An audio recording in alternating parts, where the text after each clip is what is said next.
Hang on a second. We coming in. Yes. You know what? I forgot to set up. Oh, is Andra. that what that little thing is?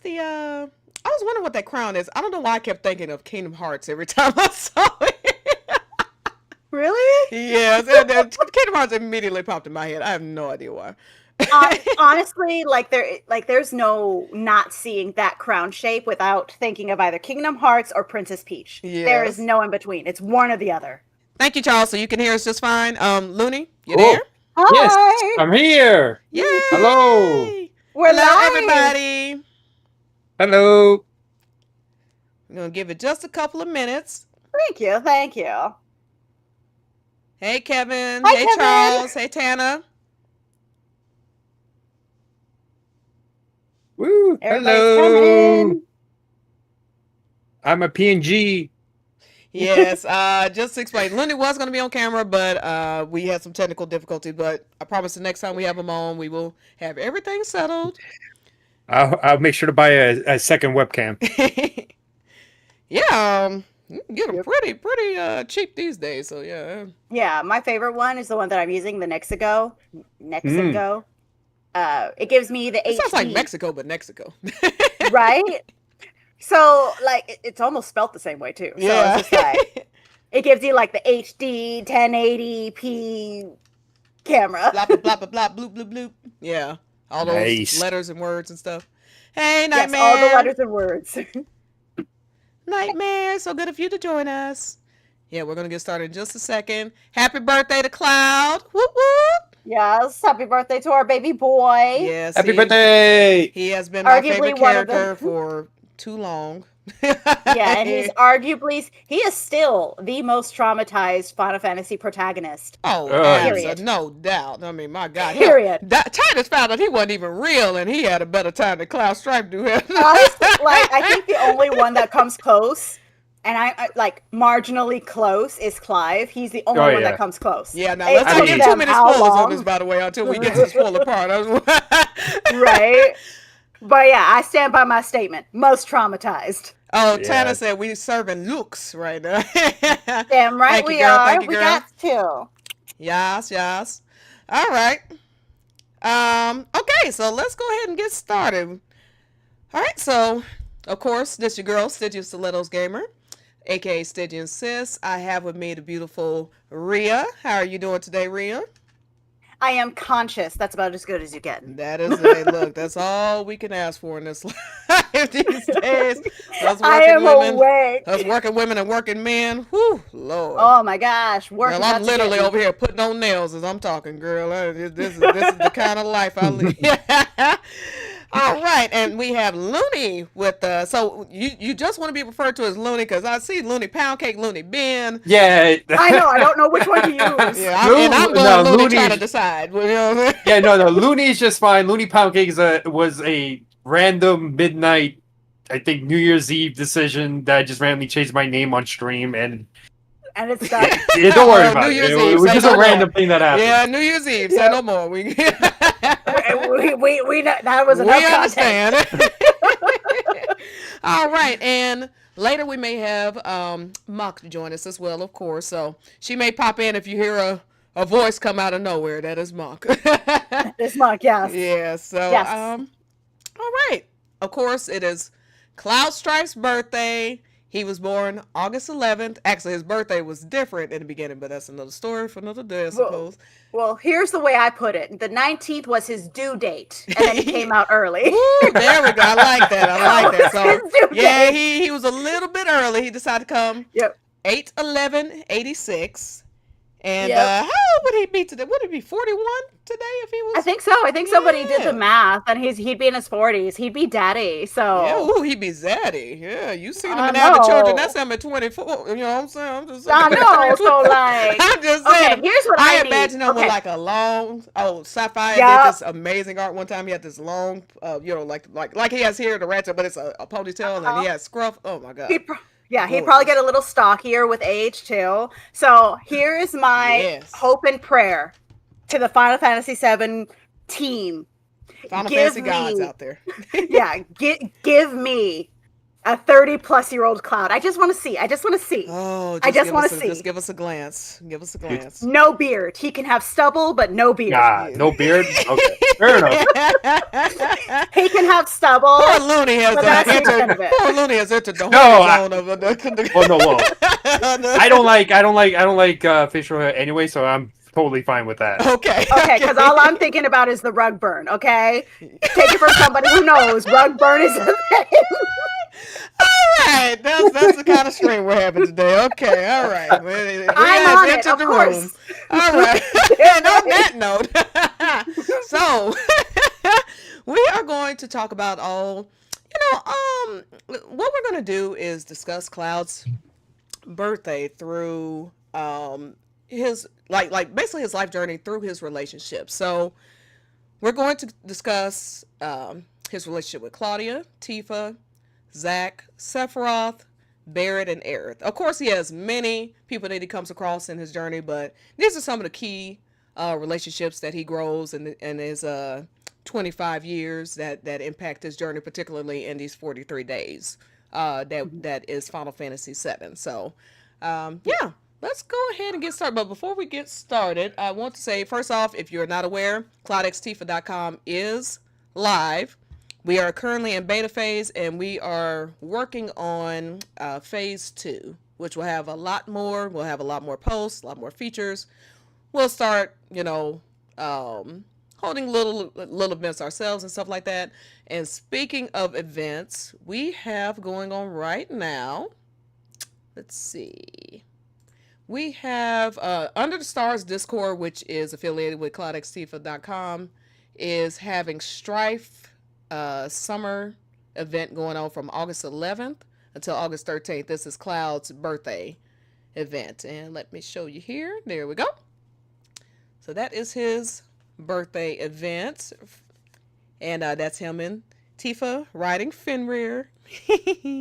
I love Fenrir. Yeah, okay, I do too. I'm rocking Fenrir right now. Yes. Okay. And then also, Ria, tell them about your video that you just posted earlier today. Right. So I worked my ass off. So please go give it a look. So I decided to do a full character analysis and deep dive. So part 1 of Cloud's story has to deal with before the Nibelheim tragedy, dealing with what made him who he is today, because we're so used to seeing him portrayed as this emo edgelord badass, but I wanted to delve into his trauma, his hardships, and basically go over the fact that he was this lonely kid who wanted to be noticed by the girl next door. So I put a lot of work into it, so I really hope you give it a watch. I made sure to include all my sources, and if it's like an introspection or a reflection of any kind that cannot be substantiated, I have that clearly marked. I wanted to have something that was purely factual and can be substantiated with evidence. So, because there's a lot of misinformation about Cloud circulating also. Yeah, definitely. And that's, he is one of the most beloved and misunderstood characters in history. Yeah. So I made it a point, and I'll be doing each character on a different month. So next month will be part 2, and then we'll have Barret, Tifa, Aerith, and down the list will go. And hopefully the last video will air before part 3 comes out. Ooh. Let's cross our fingers and toes. Nice. Maybe I got my timing right. News, or you mean part 3? Part 3 of the game. Ooh, okay, nice. I'm hoping I got it. I'm hoping I got it all timed just right. Oh, I see. Mm-hmm. Yeah, I'm banking on 2027. It just seems too good to pass up. I mean, I just don't see how they missed the 30th year anniversary, though. Then again, they just did it for Final Fantasy IX, so I suppose anything's possible. But that is true. There's no question it's going to be 2027. If it's going to be in January, I'm probably going to say no. Probably sometime, maybe a few months after, but I think they're going to start ramping up promotion starting this December. Yeah. I'm thinking December also, but I am hoping that they're going to release it in January, because that's around my birthday. That'll be my birthday present. Yes. Like, I am one of their leading soldiers. I will fight for Rebirth and Re-Trilogy. Are you sure you're a soldier? I mean, we've been down this road before. Are you sure you're a soldier? I just want to... Okay, maybe I might be I may be doing some shenanigans in the live stream to get what I want. Okay. All I know is I have earned my birthday release for part 3.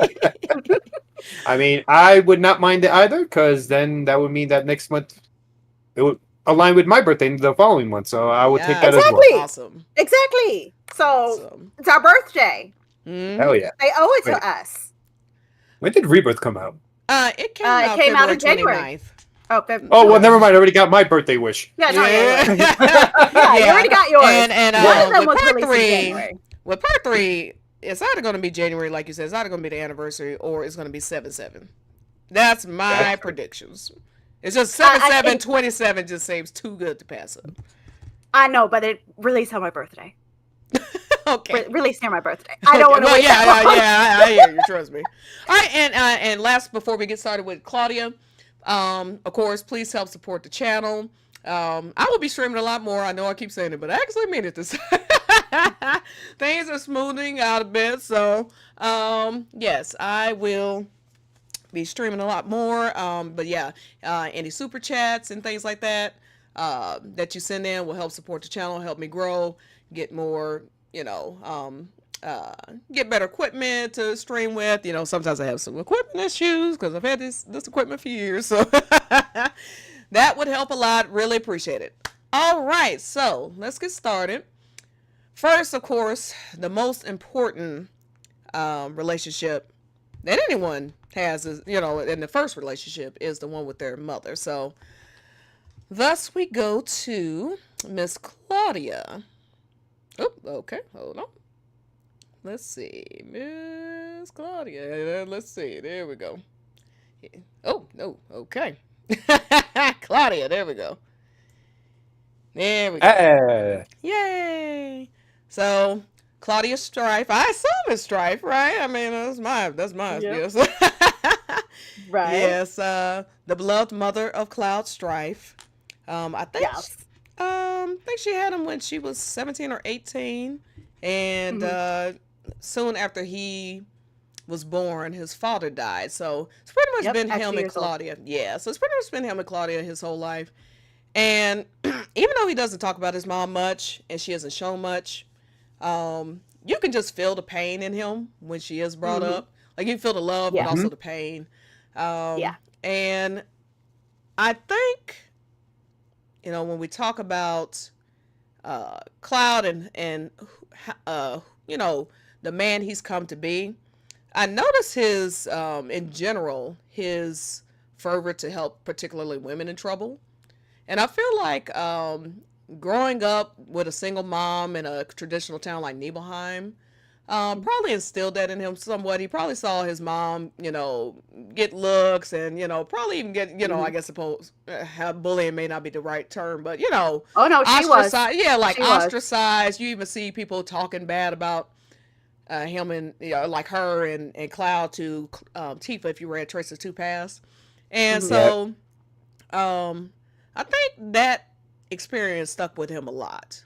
And then I also think that because he's used to such a strong, independent woman like Claudia, who takes charge and stuff like that, later in life when he meets women like particularly Tifa, who, she later in the years. By the way, major spoilers. I forgot to say that. Major spoilers for the entire compilation. You had 27 years. I'm sorry, 27 years. Massive. So yeah, later, like even like Tifa, you'll notice a lot where, he'll let Tifa, even in Remake, when they're doing that little mini game, he says, no, Tifa leads, he doesn't mind taking, direction from Tifa and stuff like that because, while I consider him an alpha male myself, and he is often the one taking charge, particularly in a group. He also does not mind a woman in charge, and I think even though he comes from a traditional, place like Nibelheim, that very much is instilled with him because of Claudia. So seems they have a beautiful relationship, and it's just so heartbreaking, that Sephiroth torments Cloud with that loss. But as I've always said, I think that stems from the fact that Sephiroth never had his mother, and he's jealous of Cloud. Cloud Yeah, had something he so never had, which was love. Go ahead, Ria. exactly. So a lot of the time, it's when I was doing my research, like Claudia herself was also bullied and made the social pariah. So it's not even Cloud being an awkward sprout. It's quite literally, and I hate using biblical terms, but it was like the sins of the father are inherited by the child. He inherited her sins because she was such a forward woman. She is essentially the feminist of her era, even when she gave up on her dreams to be his mother. She was still so forward, and because a lot of the women were jealous of her, they treated her poorly. And you can see that mirrored in how Cloud was treated. So it was very much this is business as usual, but it still sucks. So I think he took more offense to how his mother was treated, whereas he was fine not being friends with Emilio, and I forgot the other two's names. I Tyler, remember Tyler and Lester. Tyler I'll never and forget Lester, yeah. Lester. What a horrible name. Oh my God. And All the thing is, I have can think issues. about is like, oh, okay, I'm not Lester gonna say 'cause Adams. we're gonna make this a professional stream. For I'll tell you later. For me, I remember Lester Adams, okay? And like, how dare he have a name from the Adams family? Fight me. But yeah, so. But yeah. Go ahead.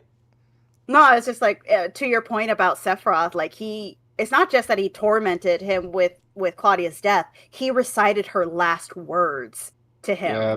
Like because she died protecting him. You know, as mothers do. They will put their lives on the line for their children. Some would, not his, clearly, but yeah. Well, there's a difference between mothers and egg donors. But yeah, she died protecting him. So it's just like, it's really heartbreaking when you really think about it, because the runaway Cloud and you have to live, those were her last words. Oh man, it sucks. Yeah. What are your thoughts on his relationship with Claudia and Claudia in general, Loony? He definitely has a soft spot for his mom, because despite the fact that when he kind of reunites with her during his visit back to Nibelheim with the whole Sephiroth mission with Zack as well, there is a sort of like, you know, he's being like that tough, he kind of acts like that tough guy who's like, stop it, mom, whatever. Yeah. And it's just like, teenager. Yeah, like a typical teenager antics, and it's so it really was heartbreaking playing Rebirth and just hearing Cloud call out for his mom. It was just like, God damn it. It really showed that he really cared about her. And to your point about how like she was ostracized by Nibelheim a little bit because of how straightforward she was, and it only worsened after the whole Mount Nibel incident, where, you know, the people blamed Cloud for what happened to Tifa, and then that in short also led to people also treating Claudia different. I think her continuously being that individual who still stayed strong even after everyone was kind of like towards her and him. I think he learned that from her, essentially, and it made him into that person where, like, all right, they could say whatever they want. I know what happened. Even if Tifa doesn't know exactly what happened in Mount Nibel, he's okay with shouldering the blame. Despite the fact that he himself feels like it is his own fault, but he's not worried about what others think of him. He only has one concern, which is what Tifa thought of him. But at the same time, it's like he essentially gets it from his mom, and that's you could see it throughout the entire I guess you want anthology, I guess you could call it, and it shows just how much he respected his mom, and just it's a really good character writing for a mother and son relationship that Nojima did. Can't wait to see more. Agreed. I so wish he would. Oh man, if he just finishes, you know, we got 2,000 Guild to Becoming a Hero, but I need a whole novel. I really do. Oh yes. I kind of feel like we're gonna get one. I really thought that might be the announcement that we were gonna get. I really did. Right? I think Yeah, I think we will. It's just that I think they don't want to release one simply just because of the big spoilerish things that could happen in part 3. So they want to reserve it, and then Yeah. maybe before part 3 comes out, they'll have or release some sort of novel, traces of Cloud's past, or something like that. Hmm. Um, Yeah, because there's a lot of while the story, as we all know now, is largely going to stay the same, they still are going to elaborate a lot. I mean, Yeah. Traces Who Pass had a lot of stuff that we did not know, so you can only Yeah. imagine what a Cloud novel from his perspective will unveil. Exactly. And in So addition to that, unless they decanonize it, before Crisis, we still have so much of what went on with Cloud's life. And that's mostly unavailable to Western audiences and to everybody after 2018. And we get to experience Cloud struggles. So I feel like as part 3 is released and we get those expansions, there probably will be that novel once everything is said and done, mhm. because they don't want it to interfere with part 3. Like, it's very intentional with what they release when they release it. Yeah. For example, like when Traces of Two Past was released, it's just like, okay, this is pertinent information for this point, but we don't want to release anything else. Because, for example, using Tifa or Tifa's section of Traces of Two Past, we do get a lot more from Claudia from Tifa's perspective. Mhm. So, but Cloud's perspective is Genovaed away, as I used previously, and it's and part of that is also because of Cloud's pain. He's not ready to address the loss of his mother, because we had him crawling through debris and rubble and going through fire and dodging everything trying to get to his mom. He is traumatized. He doesn't Yep. Barret, it was like almost pulling teeth just to get him to talk about that little bit of a reunion. He's not ready to talk about her. So that means we, the audience, aren't ready to receive Cloud and his mother's relationship in full beyond that little snippet of Cloud's not ready to face it. So we don't get that when he faces it. Mm-hmm. And it's just going to be so interesting to see exactly how that relationship was. Because, like you said, we don't know much about it. We get snippets here and there. We'll probably see exactly what these memories that have been like a little static or like completely removed from us from viewing. We'll see more of that. And just really, it's just part of Cloud's own. It will just add more to the eventual Cloud's mental breakdown that will occur in more than like part 3. Yeah, because it builds from it, from Mount Nebel to his failure as becoming a soldier to his mom's unfortunate death. All of that is part of that same trauma that his mind tries very hard to protect him from himself. So it's like it would just add so much more depth to Cloud by adding more moments with his mom and such. Exactly, especially since his dad was gone. Like, Cloud was barely 2 years old when he was gobbled up by monsters, allegedly. Allegedly, yeah. Allegedly. Okay, because I'm still sorry. gonna need more to that story. I mean, okay, so as Jones, of page, clearly it's Glenn. Obviously, actually, like on page 37, 30, somewhere in the 30s, it's just like Cloud's dad went up the mountain because he's a merchant and he was going to go through to Rocket Town, and then he vanished and all they found was his stuff. And I'm sorry, if his stuff was found intact, the monsters are not going to leave it intact. They're probably going to smell his food and rations and go through his shit trying to get it. Well, and I mean, how do you leave blood and stuff but no body? I mean, because they never found a body.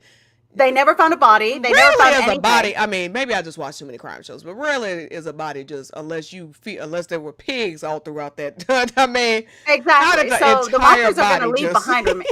Exactly. Monsters are going to leave remains. So anyway, we get off topic, but I'm just saying, we're getting into my conspiracy theory, okay? And I will stand on this hill even if I got to stand on it by myself. He is a monster in the reactor. I just personally think that we won't actually see anything with Cloud's dad because I don't think it'll add a lot to it, especially since he never really was a big part of Cloud's life. So I don't think Nojima will technically go with it. If we see something, it would be way beyond part 3. I don't think we have any chance to see anything about Cloud. Maybe like a little Easter egg, a shadow of him, or like you can see a little picture of him somewhere in the corner if you use the free cam. Yeah. I expect something like that, but I don't expect to see him. Yeah, but if they expand in the future, it would. I'm just saying they leave the door open if they wanted to go there. Yeah, of course. Honestly, though, I just want his name. That's just give me a name. Give me a name to call him. And we're definitely Sky. All right, so you know what? Yes, we're gonna call him Sky for now. His name is Sky. Cloud Sky. All right, so yes, that is his relationship with Claudia, and I do expect to see the full conversation, as we said, between him and Claudia there, and I think we'll see more interactions. I think we're going to see a lot more of Nibelheim before the Mount Nibel accident, and just in general. I think so as well. We're going to see young Cloud. We're going to see young Cloud, and so speaking of his birthday and his life's journey, you know, Tracer 2 Pass adds to that, and we're going to get to Tifa's portion next. But yeah, we're gonna see a lot more of his childhood. I would suspect. So I think so as well. I'm very excited. They've been putting they've been putting too much importance to it. So in the written compilation. So I agree. We are gonna get like those they're not gonna just like how Fluffy and these other things that are from the novels. I mean, even 2000 Guild to Becoming a Hero had references in Rebirth. Yeah, and we didn't know it existed until a week before. Whatever it was before. Yeah. So. They're building up to something, and that's what people don't understand. Like Cloud's story is being built up in these novels to lead to part 3. Mm-hmm. All of this is leading to part 3, and all of it pertains to the next person. We're gonna a lot of it pertains to Claudia, and a good chunk of it obviously pertains to the next person that we are going to discuss, which is. And if I do that one more time, I am going to shoot myself. Okay. Next person is Tifa. Yay! My queen. Oh boy! How long is it? How long do we have? Because no, seriously, I'm sitting there. I'm watching the clock. So, so overall, Cloud, he was born in 1986. Tifa was born about 8 or 9 months later. And, they really give that feel of, like... growing up together? You're like, just like almost fated from birth to be together. And I actually am curious, now that we have this stuff with the weapons, if they may even actually kind of go down this route. Is it possible they were actually chosen by the planet? Because, for the weapon to come down and save Tifa the way it did is very interesting. But that's actually another stream I'm going to do. The amount of times... Yeah, when I get into Tifa's character analysis, just the amount of times that death has tried to come for this girl, and this girl's like, nah.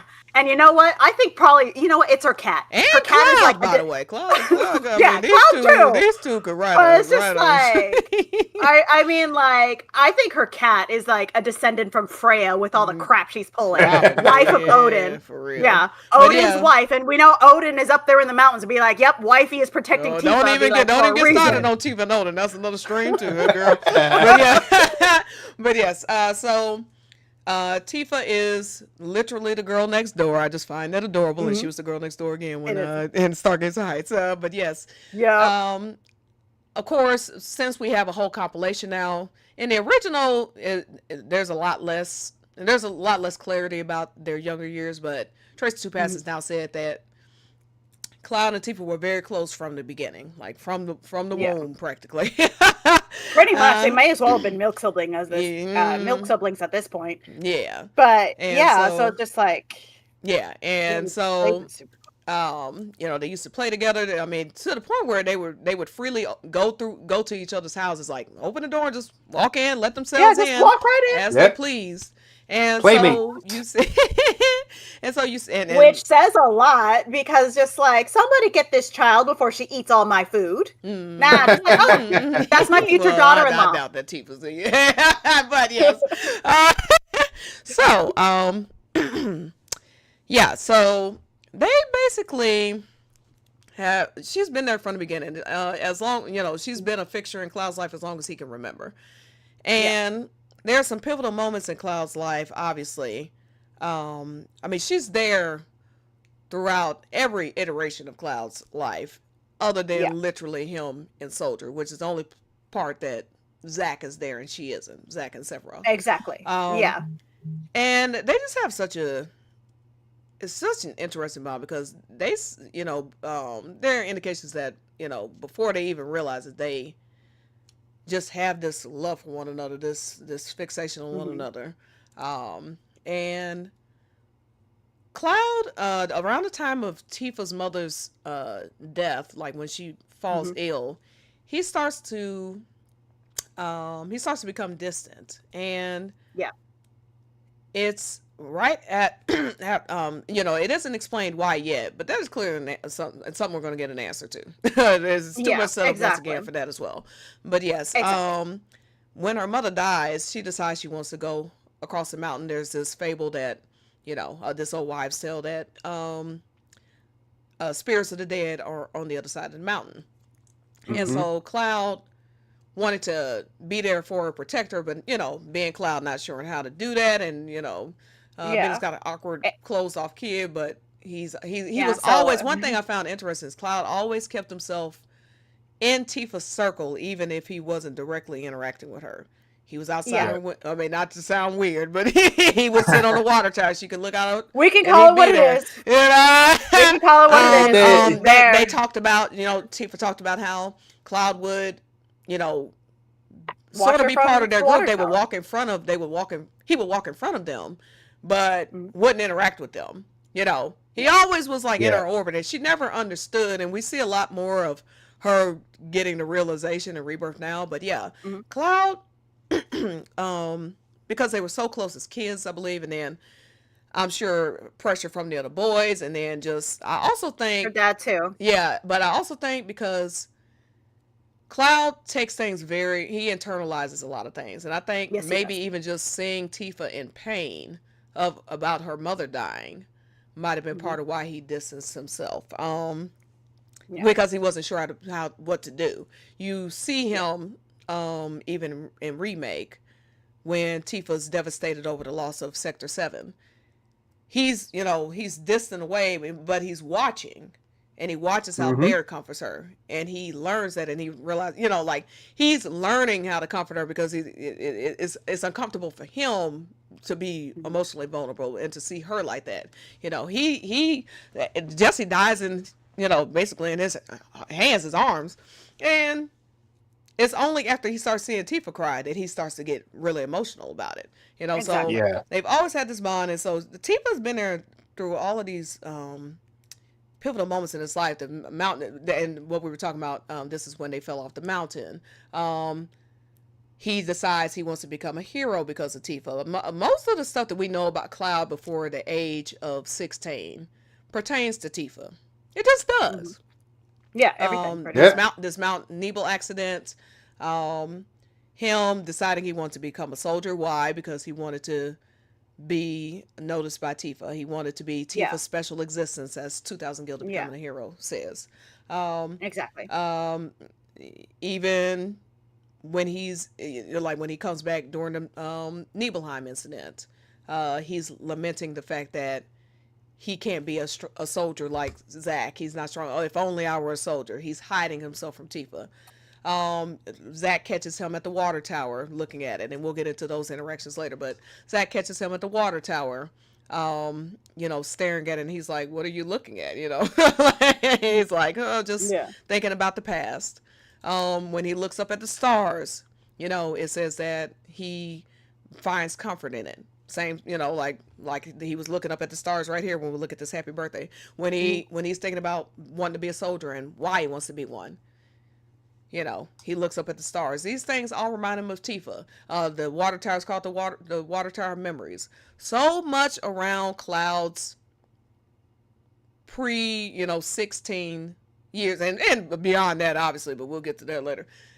Revolves around Tifa. And this is why you simply can't tell Cloud's true life story without Tifa Lockhart. She is such an integral figure in his life that you just can't tell an accurate recitation of his character, of his story, of his motivations as a character without diving into his relationship with Tifa. So going into that, I kind of did the rundown. What are your thoughts? Yeah, no. I'd like to start with Loony. What are your thoughts on how Tifa shapes his journey, and just your thoughts about how Tifa's impacted Cloud's life and things like that? Well, I think it's safe to say that without his admiration and close relationship with Tifa from a younger age, all the way to what we see him throughout all of Remake and Rebirth, none of that happens without his relationship and his fondness for Tifa. I think that's absolutely 100%. I know it may seem a little biased, but Final Fantasy VII doesn't start without Cloud's relationship with Tifa. It absolutely does not, because if Tifa didn't exist, would he have become Soldier? Would he have joined up Soldier? Well, we don't know, but the fact that his main purpose to joining Soldier was chosen, to become a special existence, but also through the incident of Mount Nebo and his desire to be strong, because he didn't want that incident like that to happen again. He wanted to be strong enough so that he will be able to, the next time Tifa ever needs help, to be able to save her. Because he felt so traumatized, felt so bad about what happened with Tifa when she got hurt, because he just wasn't strong enough and didn't know exactly how to help in general. That's what led him to this idea that, if I want to be strong enough to make sure that doesn't happen again, what would be my path? Yes. Soldier. This is a very samurai-ish, kind of trope type thing, the whole going off to war to become a man and coming back, as the man that and asking the girl to marry you. That is very much, what people don't ask themselves is, why?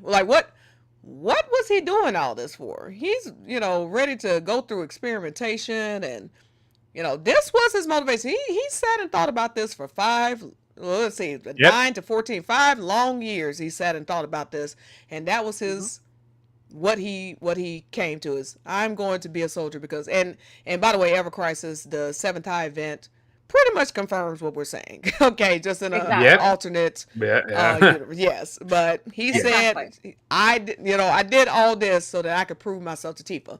Prove himself for what? They're already friends. They've never negated the fact that they were.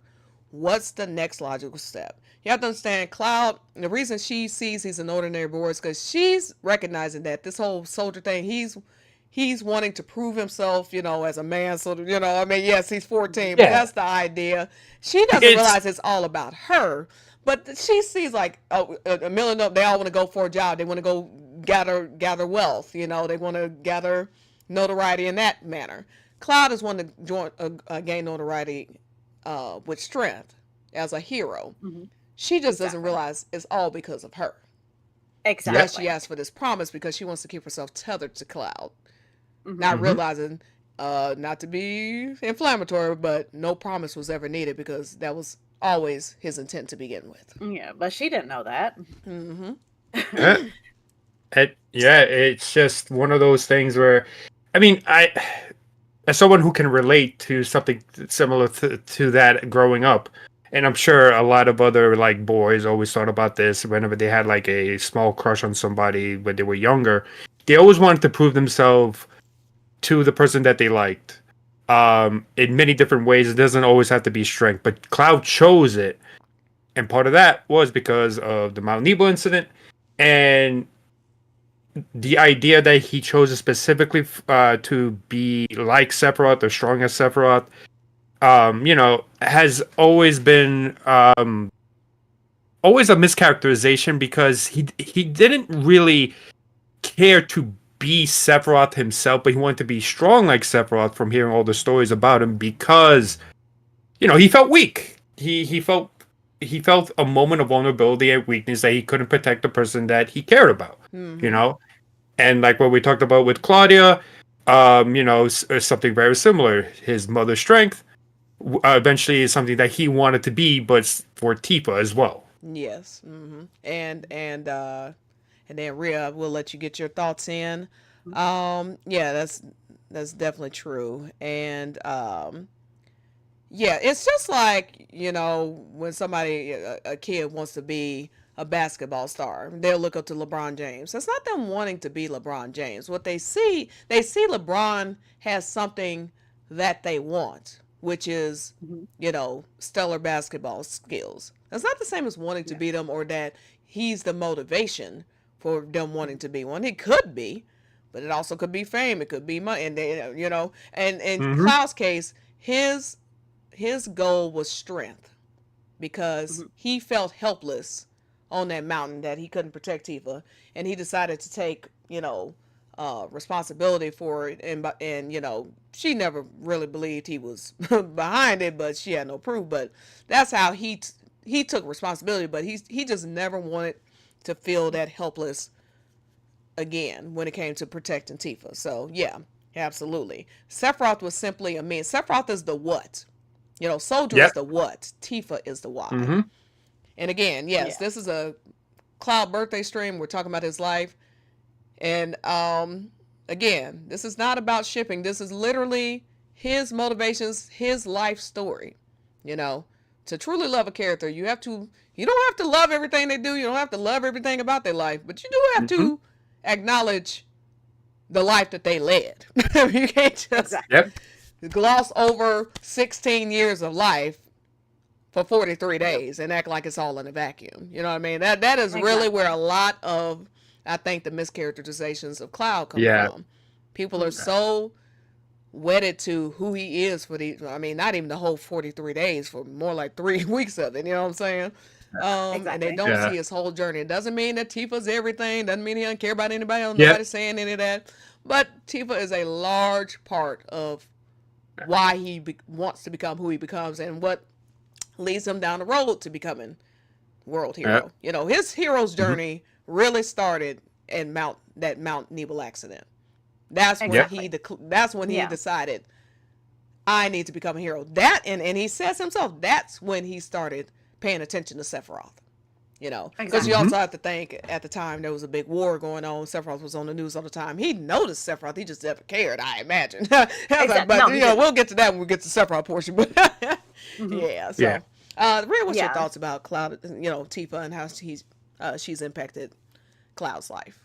I think, to reiterate Loony's point, is that we wouldn't have anything without Cloud's infatuation with Tifa. And I use infatuation as a neutral term, because that is the bare minimum of what he's feeling for Tifa.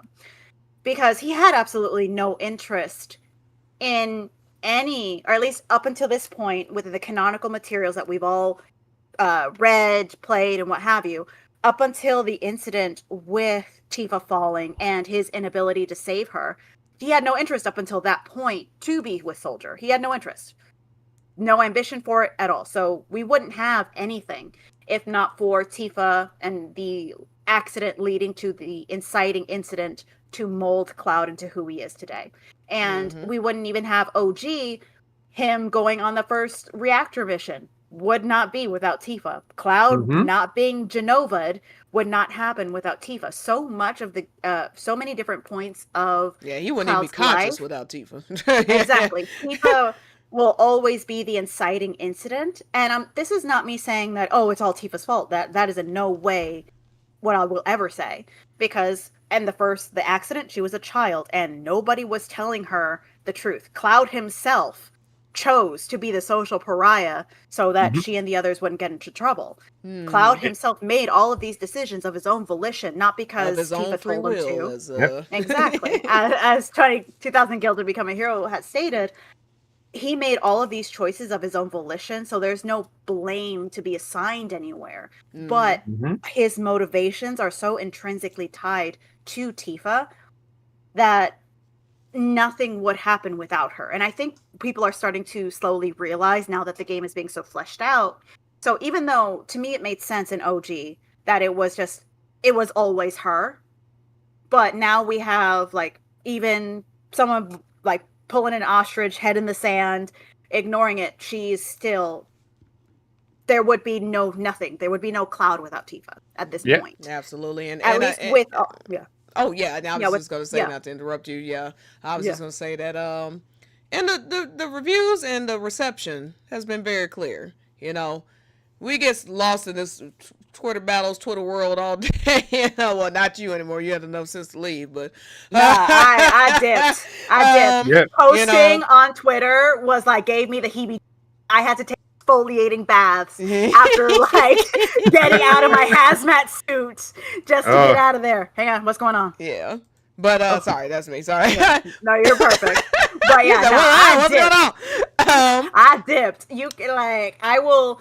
If next month when part 2 of my Cloud video drops, maybe I'll pop and be like, "Hey, this is happening. Bye," and dip. Mm-hmm. I will post and then I will dip. Yeah, but yeah, Twitter gives me hives. But yeah, what I was saying is, yeah, and this, you know, little bubble within a bubble within a bubble, which is the shipping war fandom of Final Fantasy VII. You know, people act like these things are all up in the air, but go look at the reviews of Rebirth. You don't have to believe me. Go look at the overwhelming reviews. Exactly. Go look at all the polls.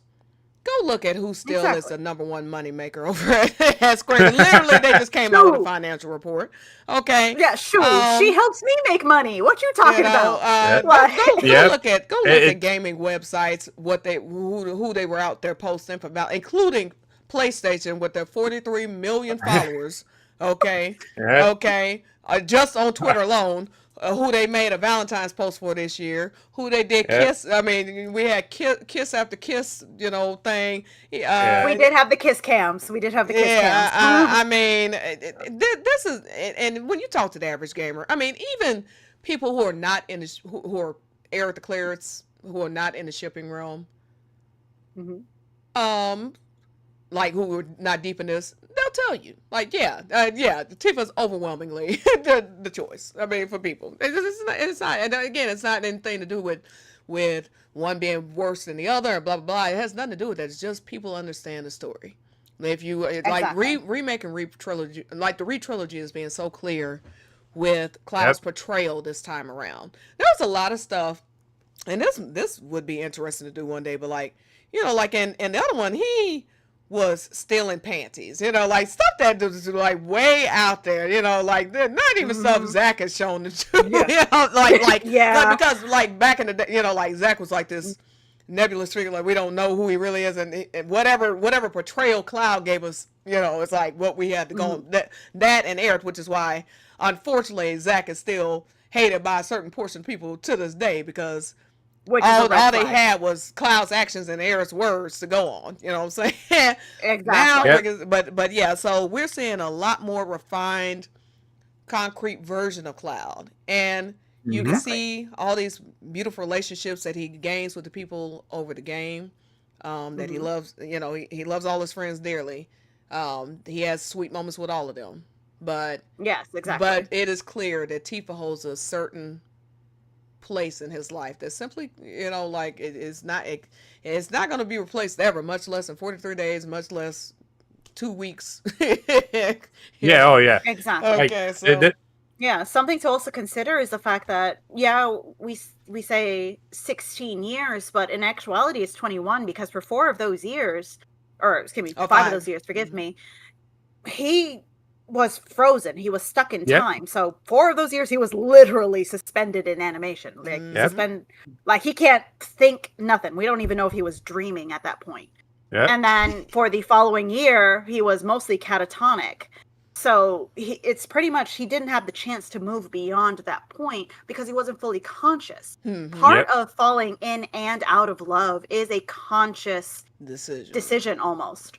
So yes, people can have this idealized Disney version of I can't help but love him, right? But part of love, genuine love and affection, and this isn't just romantic love, this is any kind of love, is a choice. So at no point has Cloud chosen to stop loving her. So regardless of whether you are of the mind that it is romantic love, platonic love, what have you, he's never had the opportunity to not love her. Yeah, and so and you can't have Cloud without this love, because that love enables him to eventually love Barret, love Sid, love Yuffie, absolutely. love Nanaki, love all of them. It is all because yeah, of like all of them. Aerith. Like Tifa opens that door, you know, Exactly. because she is the one that encourages him, pushes him to join Avalanche. And it's not a matter of just joining Avalanche. It's not simply a matter of saving the planet, which of course that is not a simple matter, but you get what I'm saying.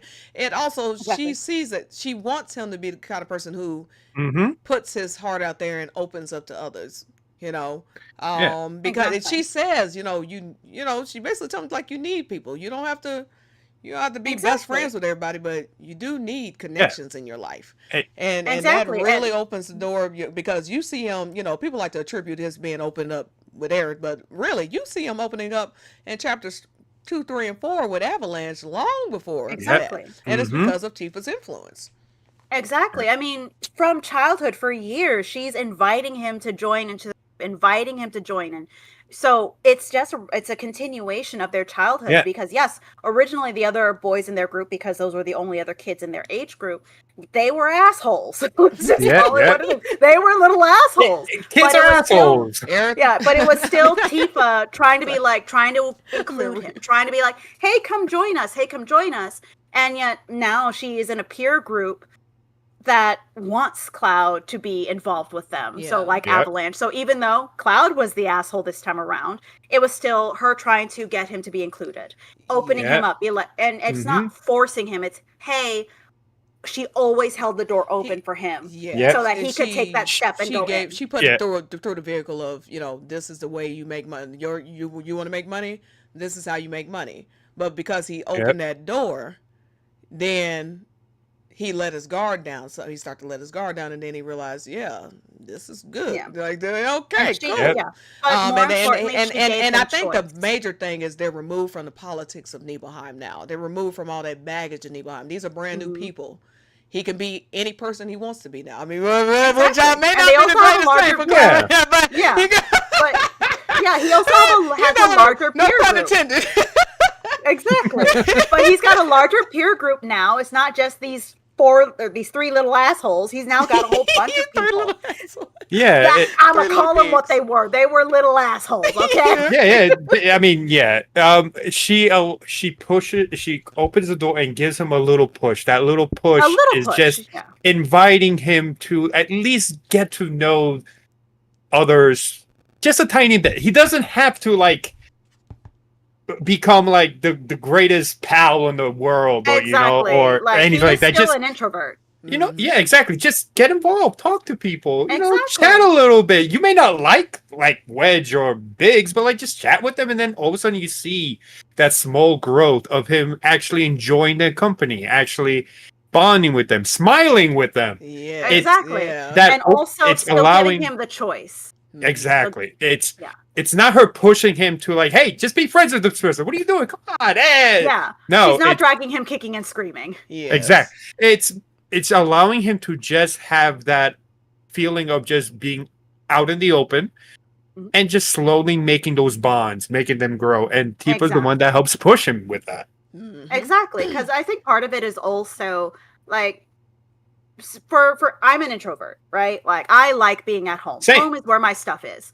But it's nice to be invited and to have the choice. So it's just hey, I know you might not come, but the invitation is open. Please, I would like for you to be there. It shows that someone cares enough to, and it also gives him the respect and respecting his own autonomy to say no, and being able to accept that no. I think that's very important in any relationship. So, because being told no is very uncomfy, but to have somebody love you enough to be uncomfortable because they understand that your comfort levels are just as important as their own.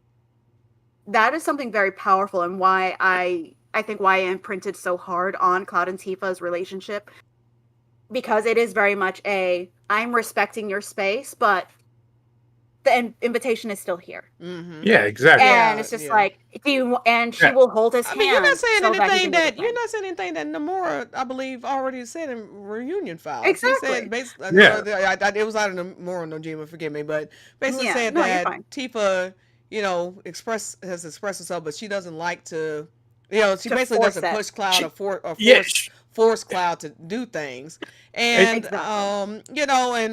people dig on her about, let's talk a little bit about post, because I don't want to get too much into part 2. We know we got live stream scene, and that's all going to be amazing.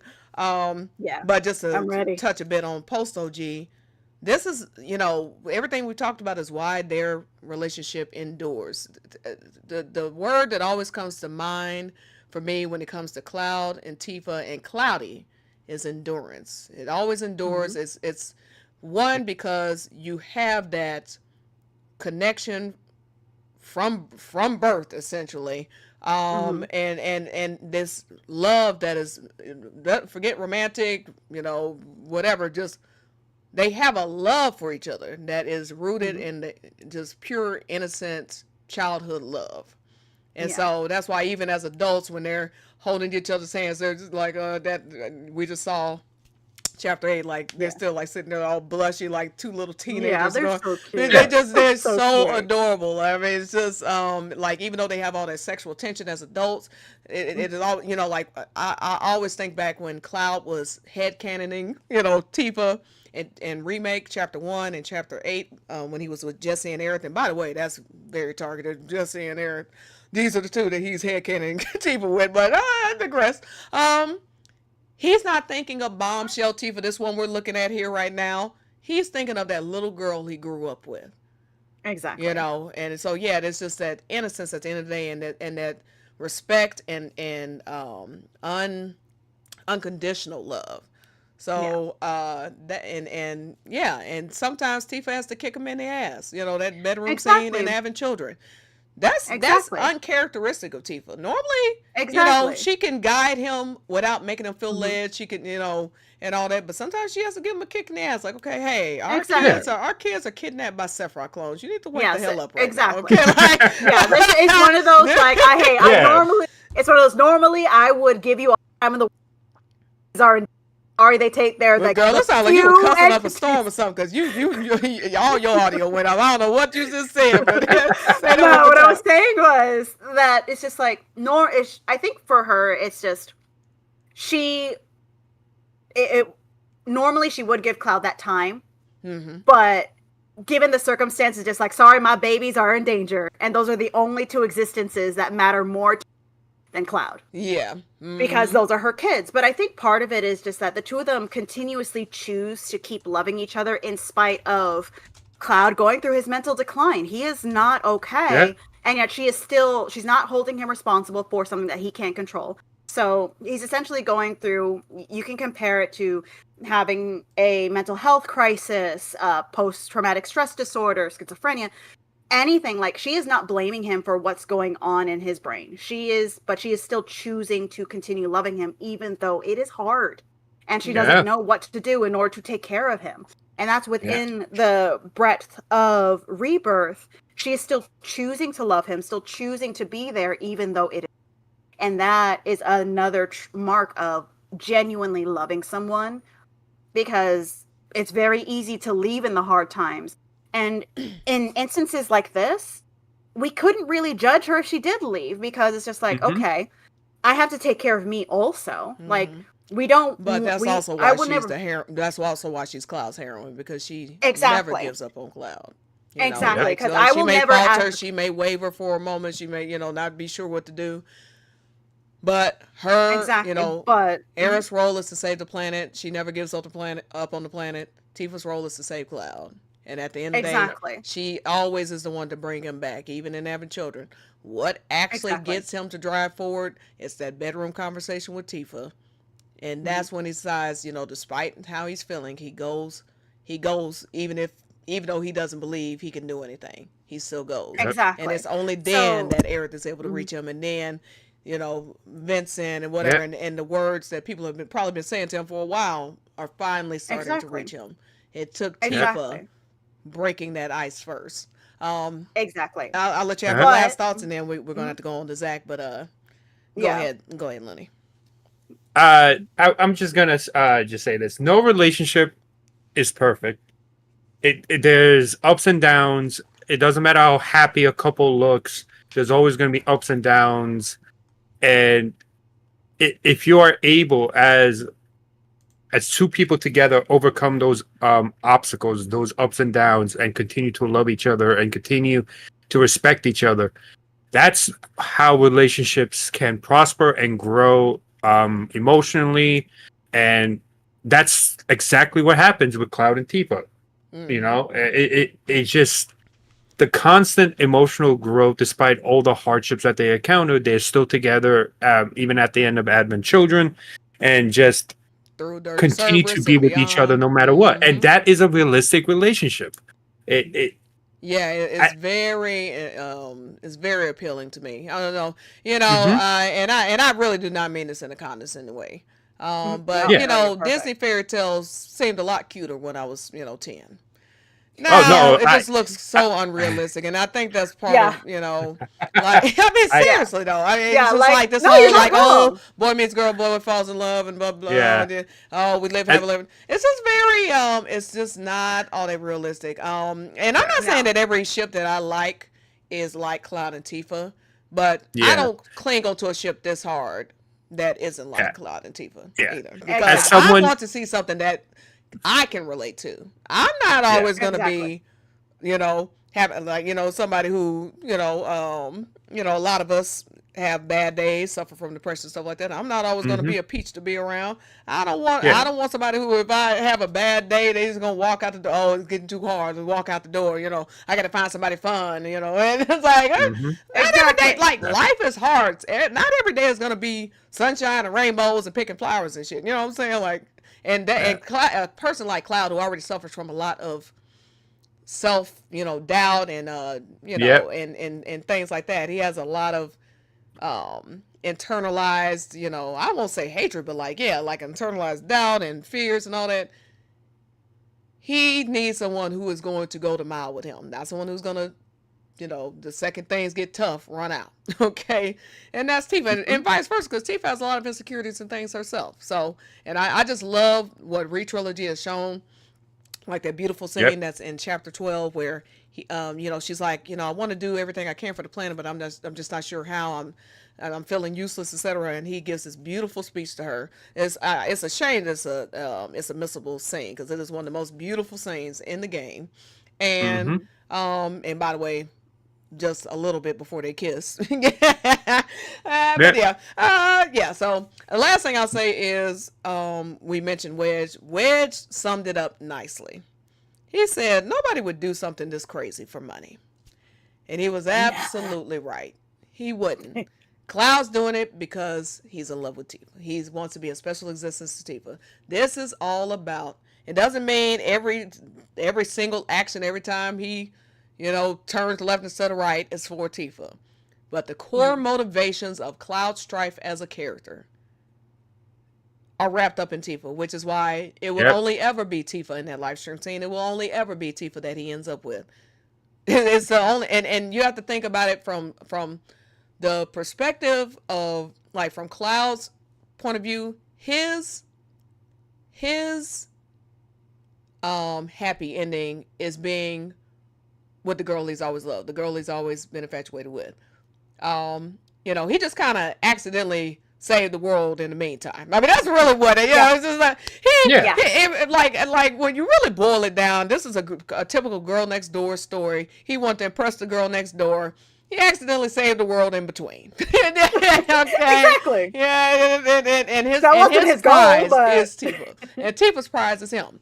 Yeah. So yeah. Anyway, next. Sorry. Okay. So, oh God, I would change topics just as we get into Gongaga, but we must keep it moving because it's already 10. Okay. So next we have God, I love these two, and I think I got it right this time. There we go. Cloud and Zack. Whoop, whoop. So my golden retriever. I'm sorry. He is a golden retriever. He has got Labrador energy, just the human embodiment of a puppy. I love him. Zack definitely had to grow on me as a character. Sephiroth agrees. Yes. Oh, I love that man. Zack definitely, you know, at first I was like, he's a little too high energy for me. But then, you know, he definitely grows on you very quick. Especially after playing Crisis Core, I was like, "Oh my god!" Like you know, like I was like, I used to see clips of it because I never finished it because I was like, "Oh my god, I know what happens at the end. I can't do this." Yeah, but I finally beat it, and I was like, "Oh god, that was Yeah, I try to make light of it because I know if I don't laugh, I'll cry. Because just like that man deserved better. He deserves so much better. Oh, he definitely. I wanted to climb that man like a tree, but he deserved so much better. I'm like not the biggest Zack fan, but I appreciate his character and who he is. It's just so endearing. Yeah, and especially, I mean, because Titus was my first love, and so like, especially going back and now seeing so many similarities between them, like, man. But yeah, that's another story for another day. Okay, so, but you know what? That's sort of also, you know, in some ways I see for Cloud, I see Zack and Tifa, playing sort of similar roles, and we see a lot of parallels actually. So let's dive into their relationship. So Zack is the soldier that Cloud meets in Modeoheim. Yes, that's how I say it. Okay. Yes, on the way to Modeoheim, yeah. Modeoheim, yes. This is the scene where they actually introduce each other. They laugh because they're both country boys. They're mocking each other, like the name of where they come from. Yeah, and also something to note, Zack is the first male peer that Cloud is introduced to that we see that he's not immediately suspicious of. The only person. Yeah. Well, like I went through so many clips and scenes. I can say this. Really suspicious of everybody, to be fair. He is, but he is, and he has a reason to be. But with Zack, his shields did not activate. Not at all. Yeah, that's just true. Instant. Hi, hey, we're friends now. What's going on? That, or you know what probably is, we probably just don't see that side again, which is why we need a Cloud novel. He probably was, but he observed Zack. But he observed Zack, and he was like, "This dude's really chill." Like, I don't think exactly. He's got such warm. He's like got the golden retriever energy, the epitome of the most perfect himbo. Like, it's very hard to hate Zack. You have to choose a golden retriever. So. But yes, but like you have to actively choose to hate Cloud. That's why whenever hate Zack. That's why whenever somebody says that they don't like him, I give side eye and be like, "What? You hate puppies? Like really? Do you kick puppies in your free time too? Right? Like, what's going on here? Right. By the way, I want to reintroduce our guests. We have Ria here, and we have Loony. He's a first-time guest. Hello. Hello. And we might have Tifa the Monk joining us later. So just a reminder. Alrighty. So Zack, yes, as I said, is the soldier that he meets while he's in army. He's just a grunt. He's an infantryman for Shinra. And, you know, he takes to Zack immediately, as Ria was describing. You know, I think he sees himself in Zack, because they're both country boys. They're both from some bodunk towns nobody can find on the map, as Tifa said in Trace the Two Paths, you know. And he became a soldier. And even though and what I love so much about Zack is he is so encouraging of Cloud immediately. Like even here. Yes. One thing I'll say, and by the way, since we're speaking of Cloud and his journey, just him. A little side note here. I love this part because Cloud actually does some strategizing here about how they should infiltrate. You know, I'm sorry, this really is not on topic, but it's on topic of Cloud, but not on topic of Zack. You see that innate, talent in Cloud in this scene. I love it so much. Y'all should all go back and watch this scene. When he's describing to Zack what they need to do in order to infiltrate. And, it's so amazing. I always equate Kratos and Cloud in battle. I guess it's on my mind because I was just recently rewatching God of War. As y'all know, I'm a huge God of War fan. That's where Stygian, that's where my name comes from. And like Cloud is so able to read his enemies as he's in a battle with them. You'll see him out. I love, especially in Remake, they would actually show his thought process as they're battling something. But yeah, I just wanted to point that out. Like, I love that scene because it also shows that. And it is a bit related to this because Cloud always had that natural talent. He, I am looking forward to seeing exactly what made him fail at being a soldier, because he definitely had to die. All they did was soup him up with the same stuff they gave, shot him up with a few Genova cells and shit, and he was good to go. And you know what I'm saying? Like, right? And all he had to do was he just watched Zack. I think a lot of this is just him. Like, yeah, he's Genova has her abilities, but a lot of this is him simply, exactly observing Zack as well. You know what I mean? And observing Sephiroth. Because here's the thing. Yeah. Mm-hmm. Yeah, because here's the thing. Like, you're supposed to have good mental health, right? Which is a lie. We've seen Glenn, we've seen Genesis, we've seen Angeal, we've seen Sephiroth, we've seen Roche. None of them have peak mental health, okay? That is clearly not the disqualifier. But at the same time, honestly, it was either the incompatibility or motion sickness, because the mental health was not the reason. Just looking at everybody else that is in Soldier, you're like, nah, that ain't it. That ain't it. Exactly, yeah. So I'm not buying that official, what we've gotten so far. I think there's a lot more to this story. But yeah. Exactly, I think so as well. Because definitely possible. Mm-hmm. But because, in Before Crisis, when he is on the mission to protect Dr. Rayleigh because she has secret whatchamawhatsits for Avalanche and they're protecting her, he's getting his ass handed to him, and by this point he's still a gunner. But in desperation, he picks up a sword and all of a sudden he's a fucking badass. He's like, oh, it was just desperation. And I'm like, nah, boo. That is your latent talent. That is innate talent. That is you. But he's like, oh no, I'm just desperate. It's just adrenaline. See, exactly, and that comes down to Cloud's self-doubt, and that ties into what I'm saying about Zack. Like, Zack is so encouraging of him from the beginning. I think he sees that in Cloud. He knows he was just a little, nothing 13-year-old who ran off to and he became a hero, and he's like, if I can, and he tells him, if I can do it, you can do it, and that's true. Exactly. And so it's just such a beautiful relationship that grows between these two. He's really like a big brother, a mentor. He's Cloud's. If I think about who's Cloud's actual hero, his personal hero is Zack. It's Zack. His heroine is Tifa, for sure. I mean, just for literally what she does, But then again, the two of them serve a very similar purpose to Cloud in his life. Exactly. They are these very protective, very nurturing They both take care of him when he's comatose. Yes, exactly. Like, they're the people he can rely on when he's at his weakest. Which is why Cloud, throughout Remake and Rebirth, essentially wears Zack like a shield. I will say this until I'm blue in the face. Like, you feel Zack's presence in the Re-trilogy a lot more because of how Cloud literally wears Zack like his human shield. So, absolutely. So, and it's that shield that they were just picking up on. But Zack is essentially the hero Cloud wants to be. Yeah. The one thing, though, the strength, the bravery, the courage, and all that. The charisma. Yeah, exactly. It's what people think he wanted to be like Sephiroth, but instead he really wanted to be more like what Zack is like. So it's like, because Zack is the ideal hero. Yeah.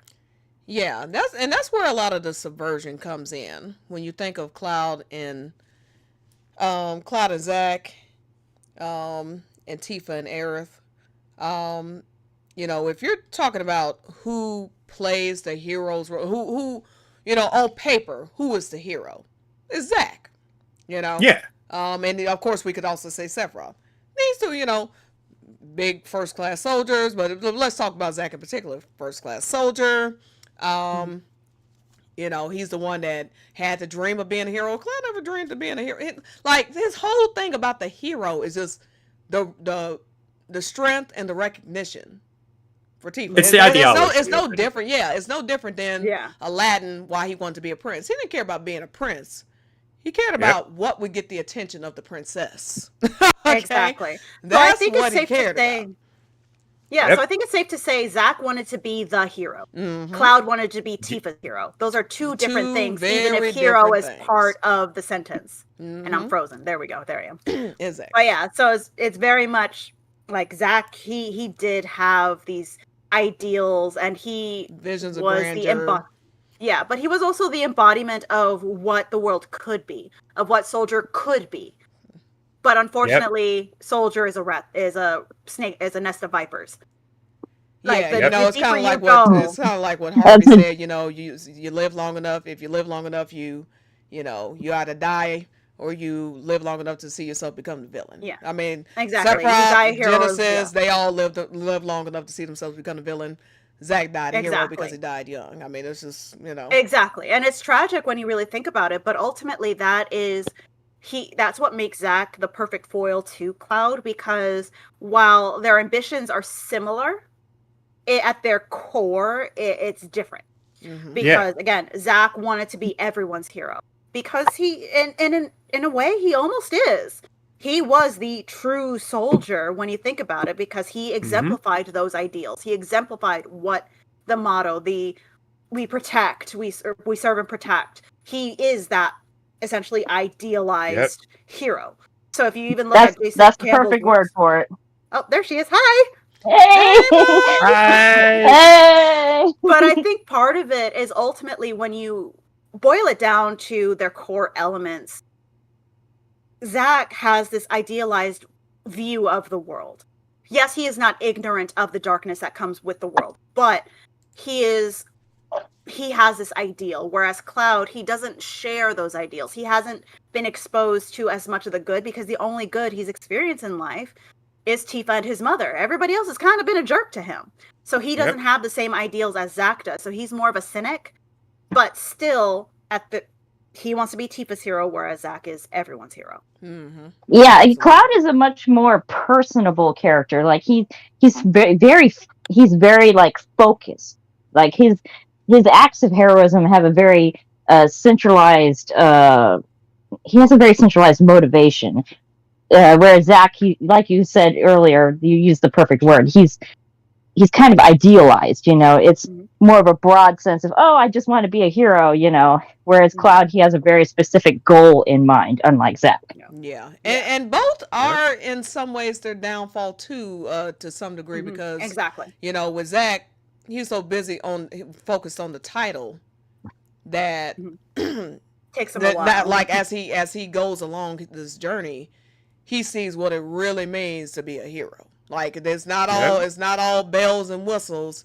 There's a lot of angst, a lot of it kind of reminds me of how people love these certain characteristics about Aerith. Oh, she's the last of her race. She's this, she's that. Yeah, but she's the kind of martyr character. Well, yeah, at some point you got to pay up.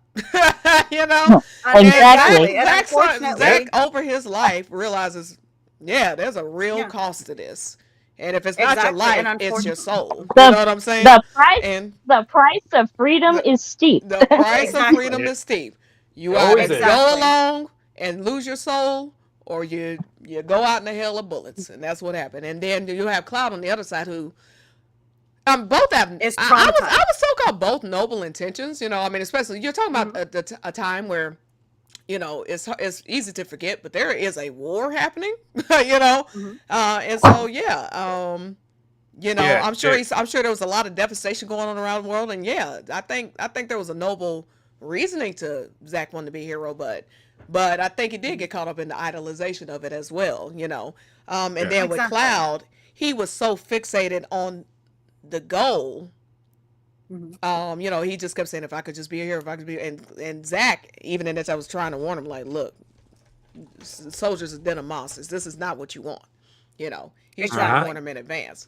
Exactly. But he just thought that's the only way I can be the kind of man that Tifa deserves. Someone who could protect her. And so to the point where a soldier persona was built around, that desire, which is what I meant by led to his downfall, because as I've been saying for a while, I think he let Jenova in, but it's like a deal with the devil. That's essentially what it is. Once you let the devil in, you know. Good luck kicking him out. And now he's in too deep with it. And so it's very interesting to watch these two people who strive to be a hero, you know. Yeah. And because being a hero is what got Zack killed. Yeah. Yeah.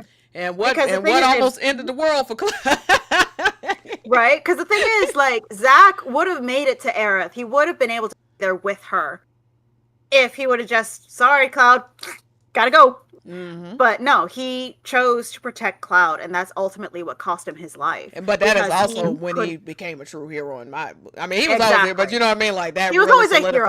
He was always heroic. Yeah. But yes, but unfortunately, part of being a hero is martyrdom, and martyrdom doesn't necessarily have to mean hey, you're dead. But still, it's in his case, measure of self-sacrifice. Yeah, in his case, it did. But it's self-sacrifice even to your own detriment, because being a caregiver is hard. Being a caregiver is draining. So having to care for somebody 24/7 while still working towards your own goal, it's soul sucking. So he did this it's a lot. And there's a little bit of a parallel there with Tifa as well.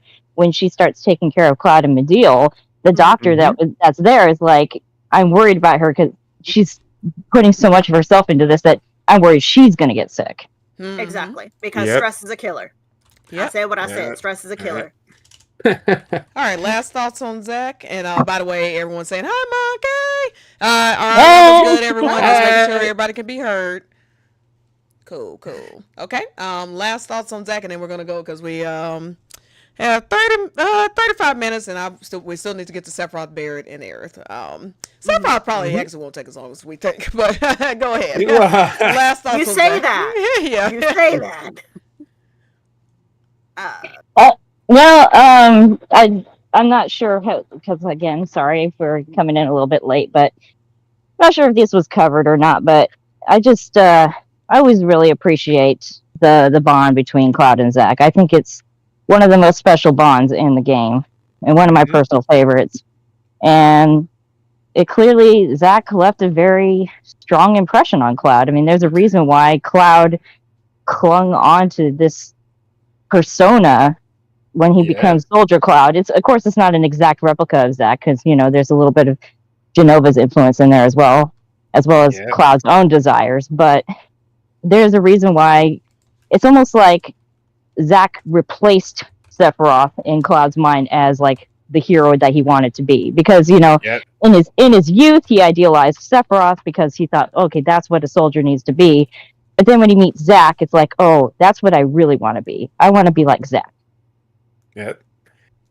Catered his entire personality after waking up from the coma to be like Zack because that's literally what he thought he had to be. Absolutely. Yeah, and that's what I mean. That like Zack is his personal, like what he actually attaches himself to. And this is a good transition because we are actually about to go over to Sephiroth, everyone's favorite silver-haired psychopath. I think he's more of a sociopath. Right. We have to double check. Hojo's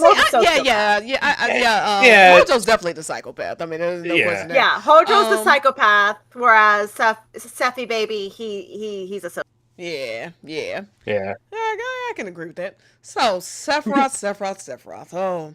Oh, so we're talking about, you know, like, this is what I was saying about when we're talking about, you know, a what versus or who versus why.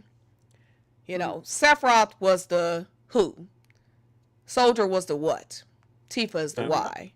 Let's talk about the who. You know, again, you know, like if go back to the LeBron James thing. Somebody wanting to be like LeBron James doesn't mean they want to be LeBron James. Doesn't mean, you know, that they're obsessed with LeBron James himself. It could be they want to be a basketball star. They see LeBron James as one, so they fixate on him as someone to emulate to get their goal. That is who Sephiroth is to Cloud. Cloud's goal is Tifa. His vehicle to getting Tifa's love, recognition, adoration in his head, which he already has all of that, but he does not realize that's the nature of the slow burn and these dorks, missing each other constantly. Mhm. Sephiroth and Shimmer is the vehicle in which he chooses to obtain his goal. So he does not actually start fixating on Sephiroth until after the Mount Nebel accident, which he says out of his own mouth in the live stream scene, but people choose to ignore it. I digress.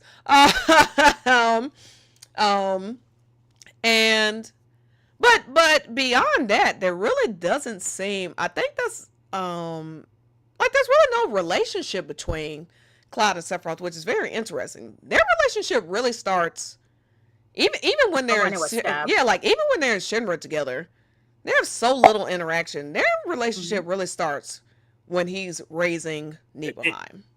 That's really the beginning of their relationship. Yeah. Before he's just this nebulous figure, he's just this figure on television. He's just this guy that's walking the halls of Shinra that, might say a word or two to him every once in a while, protect the lady. I mean, well, that was even in the Nibelheim thing, but yeah, in fact, I wouldn't be surprised if their first actual conversation wasn't actually when they were entering Nibelheim. You know what I mean? Like first full-on conversation. I mean, yeah. Yeah, It wasn't exactly. like their first full-blown conversation. Hey, you home? Do you miss your home? Whatever. It's just like everything that we see in the very beginning of Rebirth is not actually what is what we're supposed to see. It's not exactly what happened. It's just exactly. They have no relationship. The only relationship they have is that they completely hate each other. Yeah, like one minute he was this guy to idolize on television. The next, or like I said, walking the halls of Shinra, he would see every once in a while, and then next thing he's in his hometown asking him weird questions about, like, hey, what's it like to be home and blah blah blah, and then and then next thing he knows he's burning the place down, and so so a lot of their relationship is in these 43 days, where he's going through this this psychotic break, essentially, is slowly but surely, and then as they're trying to save the world, he's coming to him in these visions and all that. It is such a man. It is like this is where the psychological thriller comes in when it comes to, Final Fantasy VII is kind of a psychological thriller as well, because absolutely. Sephiroth has all these versions. You don't, sometimes it's hard to even tell what version of Sephiroth is even there. For a while, I didn't even think that everybody saw him in Chapter 17. Monk remembers us having this conversation. I didn't even think everybody saw him in Chapter 17. 17, when he was in Hojo's lab. Because there's so many times that Cloud has seen him and he's not there. That you can't tell if it's a rogue guy or if it's just a hallucination of Clouds or whatever. So, and I think that's kind of the point, because we're supposed to be as kept off kilter, just like Cloud is. So by proxy, there's all this strange stuff that starts happening, and like Ria was saying, it's meant to almost confuse you, and leave you in a fog, and so in a way you're almost able to identify with Cloud more because you're just as confused about everything that's going on as he is, and what's real and what's not. Exactly.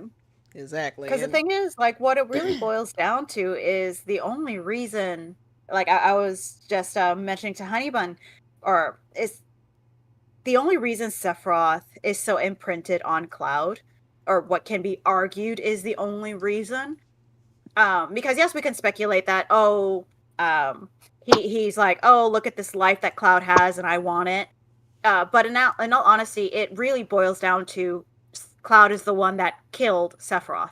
And that is a very, pardon my choice of words, that penetrative act is an extremely intimate moment where they are quite literally bound as one person. But, and all humor aside, it's just, this twink killed me. But it's just like, can you think about it? If you think about it, you unalived random person, come back as a ghost. Aren't you going to haunt the person that unalived you? Because I know I would. I would haunt them into madness. Well, So quite I literally is what's going It on is- here. Yeah. which is essentially what's happening. Like, you killed me. I'm going to make you miserable. Yeah. Well, and here's the other thing too that is often overlooked in these discussions is just how stunned Sephiroth was that someone like Cloud was able to take him down, because here he is. He's been praised his whole life as, the star of Shinra.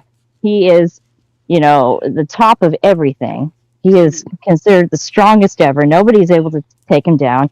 Zack gets knocked out fighting him. Mhm. And here this little guy who just a little 16-year-old hasn't had any of the experiments done on him. He's been kind of knocked around even during the trek up to the reactor. He's getting knocked around. Knocked around a lot. Gets car sick. Gets motion sick. And everything. He's not exactly. So for people don't know, we're watching the chapter 1. That's Cloud over there huddled in the corner, car sick, while Zack's the one sitting there like who we're seeing is Cloud right now. Yeah, so like he's Sephiroth is very observant. He's always I think he's always noticed Cloud. I mean, he notices everything, Yeah, and he sees like this little nobody over here, like exactly. Sorry, go ahead. He's looking at this little liability. Like, and see, here's the thing, is that Cloud is able to tap into this immense well of power when he is emotionally charged like that.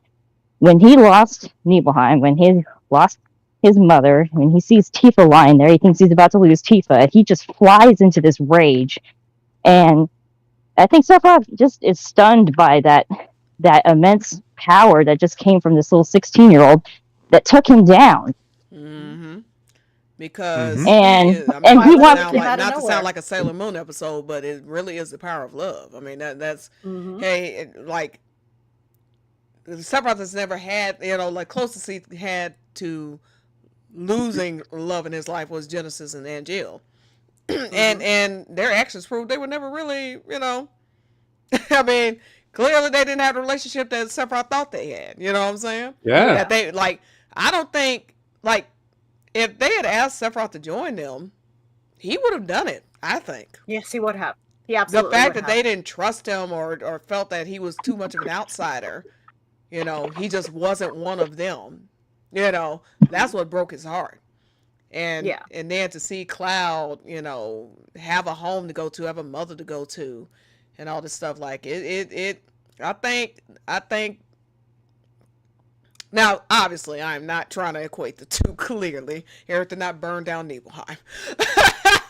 But I think seeing, just being in the presence of that, especially being when he doesn't realize he's in his own hometown and he's feeling that emptiness and he's watching Cloud. He's sitting outside the window. Here's a bird's eye view of Cloud's house, the water tower. He can see what's going on around. He can see the comings and goings of Cloud, sitting at the water tower, being on the water tower. He knows Tifa lives in that house. He sees his mother, I'm sure, interacting with Bill. He's watching this. Exactly. And I don't know that I'll ever get confirmation of this, but I'm telling you, I think part of the reason he burned this I'm about to say this ground. I think the reason he burned Nibelheim to the ground, in part, it was because, if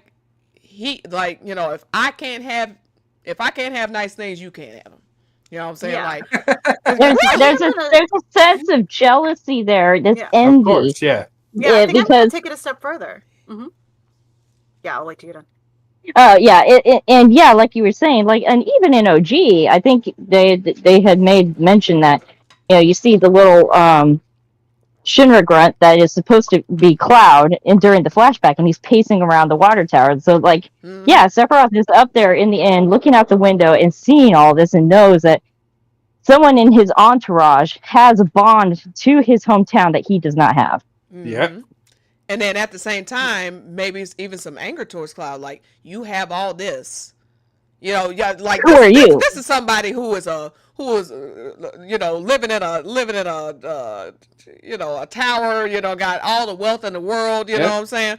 But he's looking at Cloud in envy and seeing Cloud hiding himself. He's like, what the? I'm sure that was part of what was going through. Now we're going to pure speculation, but I'm just telling you, I think he was like, You know, like, how dare you, like, not appreciate what you have? This is what I want. You know what I'm saying? And that's the only reason I brought up Aerith, because there's a similar aspect, you know, when she says, don't take Tifa for granted, you know, cherish Tifa. And then she gets jealous as she's sitting up on the water tower. She's seeing what Cloud had, like, you know, and it makes her angry. She just is not insane, so she doesn't burn down Nibelheim over it. But it's you know, there's also sort of kind of a parallel between her and Sephiroth there as well.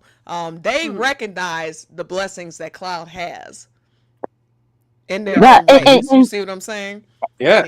And here's the thing too, to bring in a little bit of lore from the added Ever Crisis, the first soldier storyline. You see how almost disgusted Sephiroth is with the hero worship that he's constantly surrounded by, because it's so empty. These people don't actually know him. He has no personal bonds to any of these people, and so he finds their adoration almost sickening. Like, especially like at the end of the first chapter, like when they do that little story where there's that big crowd of people surrounding him, they're taking his picture and everything, and he's just almost like repulsed by it. And when you go through Rebirth, you hear all the villagers in Nibelheim, and they have this blind adoration for Sephiroth, but it's all just surface level. There's no genuine love there, and I think that just almost makes it worse for Sephiroth, because now he's surrounded by all these people who from his hometown that have this, you know, so-called adoration for him, but he has no personal relationships with any of them the way Cloud does. No personal attachment. Yeah, no personal attachment. Even if it's just Cloud's mother and Tifa, he still has more than Sephiroth. Yes. Yeah, and it's Sephiroth. His entire life has never known a mother's love, never really known a father's love, and we don't want to go into who his father is, but it's like everything he's known has just been what Shinra tells him to do or what Shinra tells him to be. Just he has nothing, no personal connection, no personal feelings to anything. He just goes with whatever Shinra asks him to do, and he's valued as a hero because it's all Shinra propaganda, and it's just that's all he knows. That's all he literally knows. Yeah, and I think a lot of this puppet thing that he keeps saying to Cloud, I think it's because he's felt like a puppet his whole life. Yeah. You know? Well, he has been, because even when you go back to Sephiroth being the hero, that was a lie. Ever Crisis revealed that he was just a 16-year-old baby. Like, he had, and every bond that he has lost. Yeah. So if we look at Lucia, Matt, and Glenn, he lost them. And then he had Angeal. He loses Angeal. He has the Lucrezia lookalike. Yeah. That he's starting to develop this Oedipus-looking whatever towards. He loses her, most likely. Stuff, like, we don't know what's going on. Yeah, but I get the feeling we ain't seen her in Rebirth, so I'm gonna take a wild guess. I'm and okay then with not that seeing her in Rebirth. that boy at the beginning that he exactly.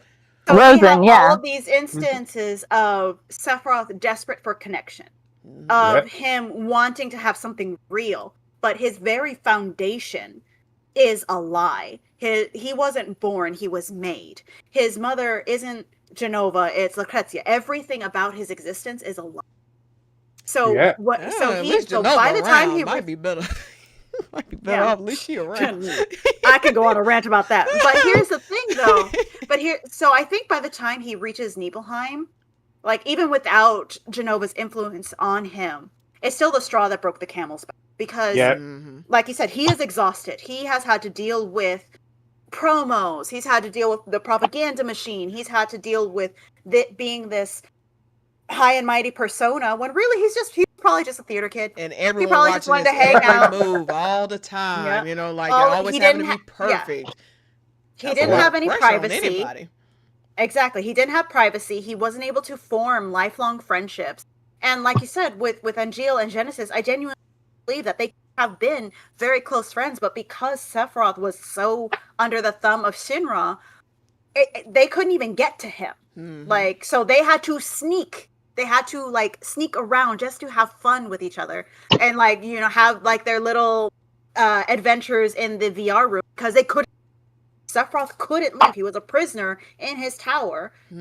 So by the time he got to Nibelheim, even without Genova, it was the straw that broke the camel's back. Yeah. He was at his limit. He has been doing this for so long. And Just that goes having back somebody to, take his picture. Yeah, and that goes back to Yeah. again, like Cloud and Sephiroth had no relationship because Sephiroth's closed off anyway, but like he clearly by this didn't point, see he is this absolutely side. He closed. clearly never saw this side. All he saw was Exactly. that guy on TV that everybody wants to be. You know what I'm Exactly. saying? Nobody knew who Sephiroth was. Yeah. Oh, I'm sorry. And oh, sorry. I'll let you finish your point. I'm cutting in and out. So what I was essentially saying was that by the time we reach Nibelheim, Sephiroth is essentially done.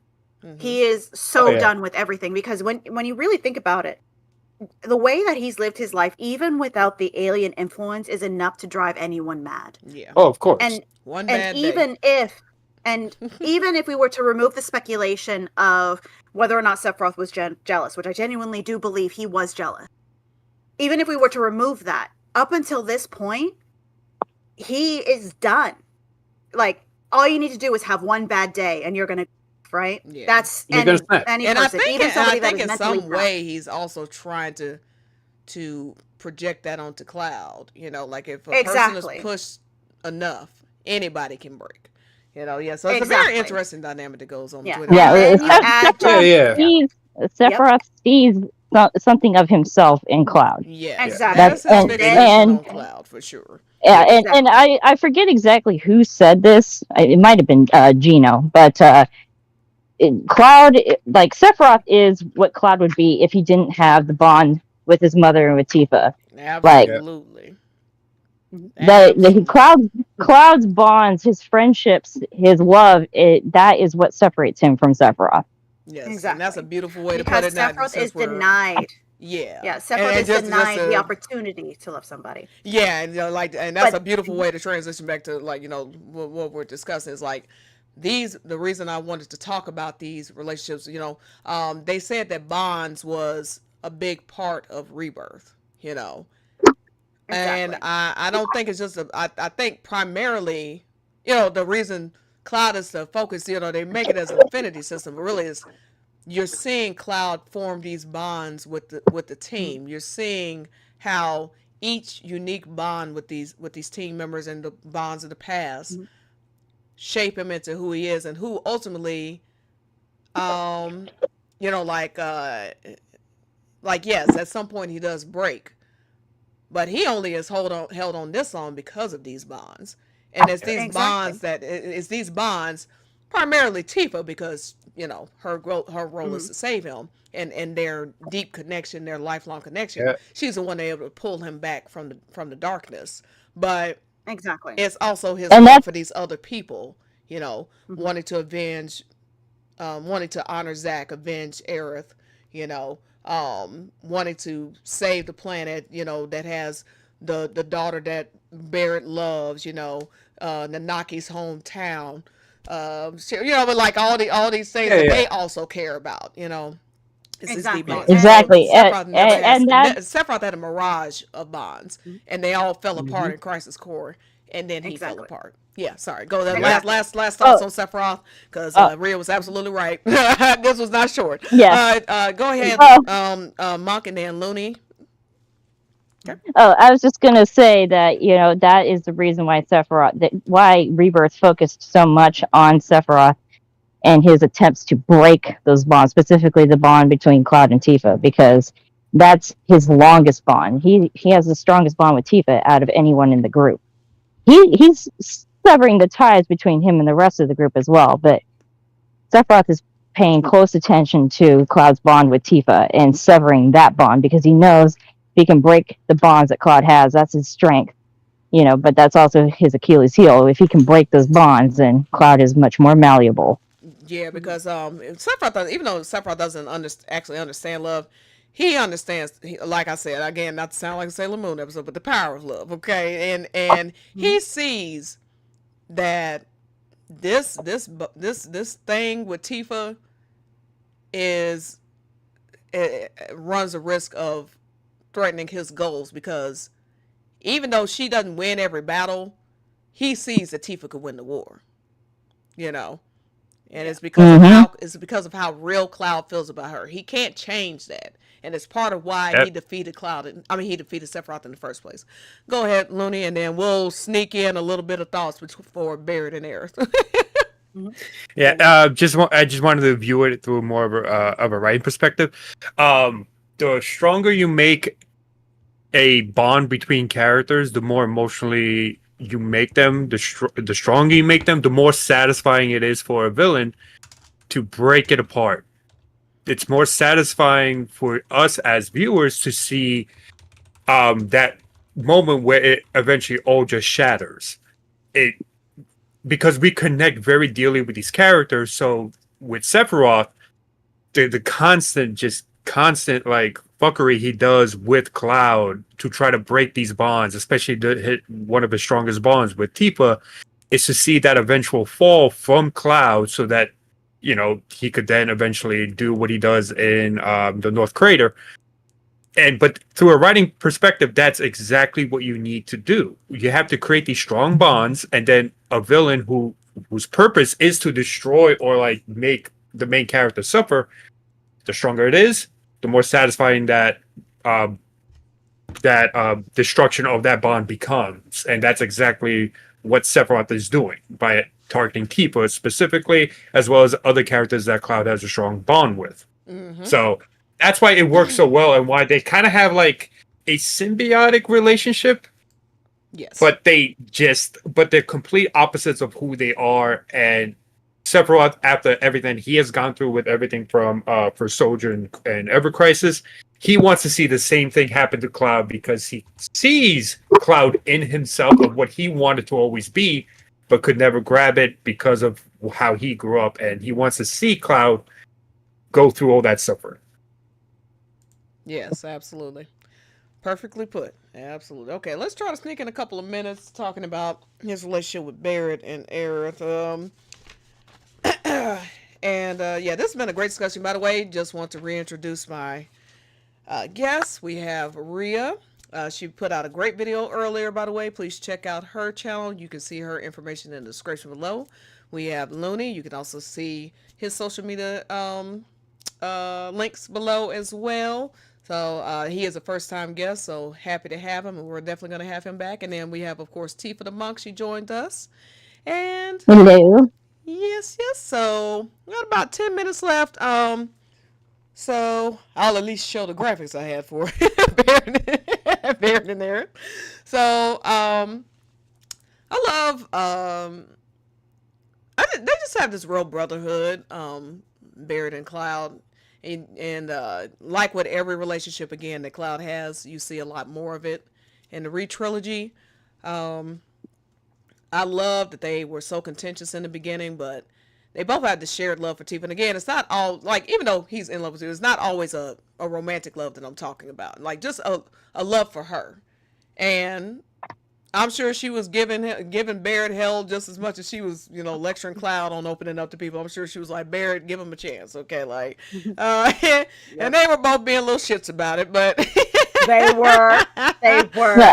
Well, one of the things I love about Cloud and Barret's relationship is that of all the relationships, I would say the bond between Cloud and Barret is the one that goes under the most drastic change.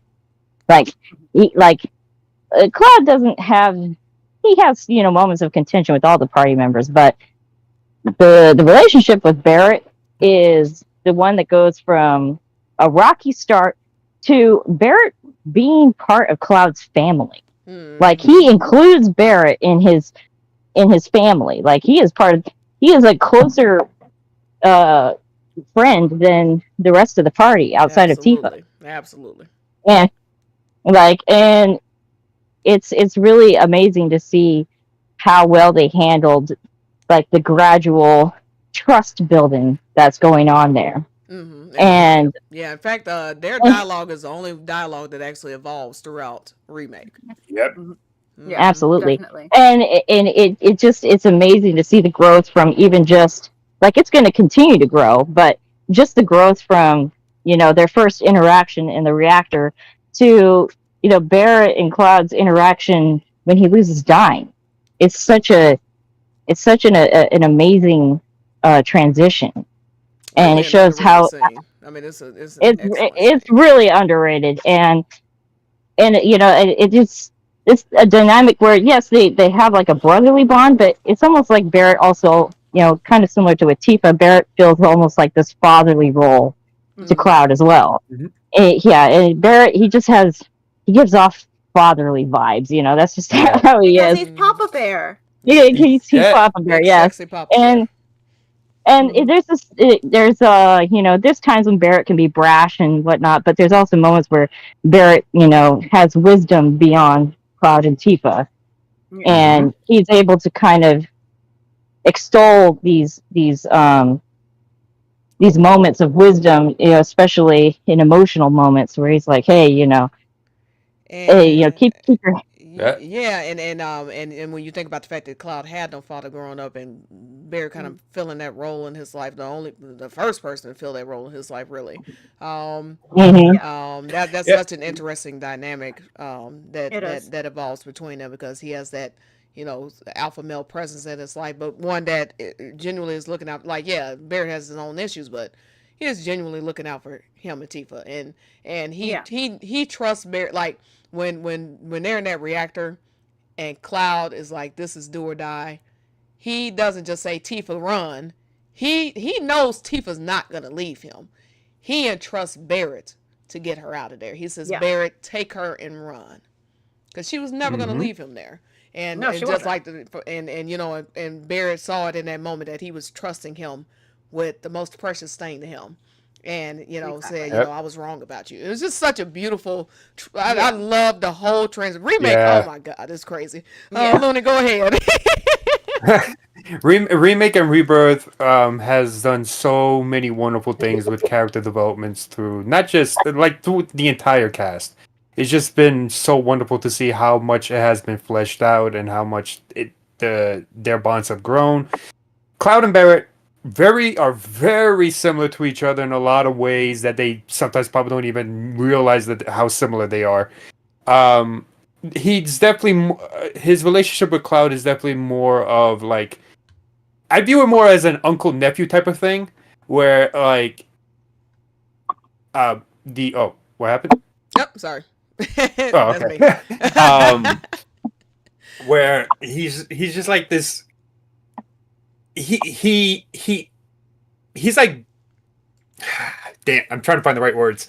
There are times when the moments where they understand each other, like they could be like best buddies, but Barret understands when he has to be that mature adult, where he has to like sometimes kick Cloud in the ass because he's acting childish or something like that.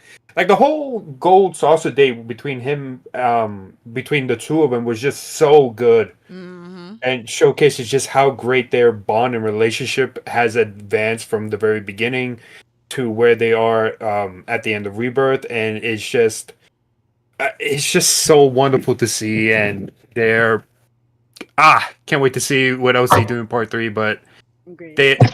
their bond is one of the better written ones in terms of like development as we progress through the story. I agree. Yeah.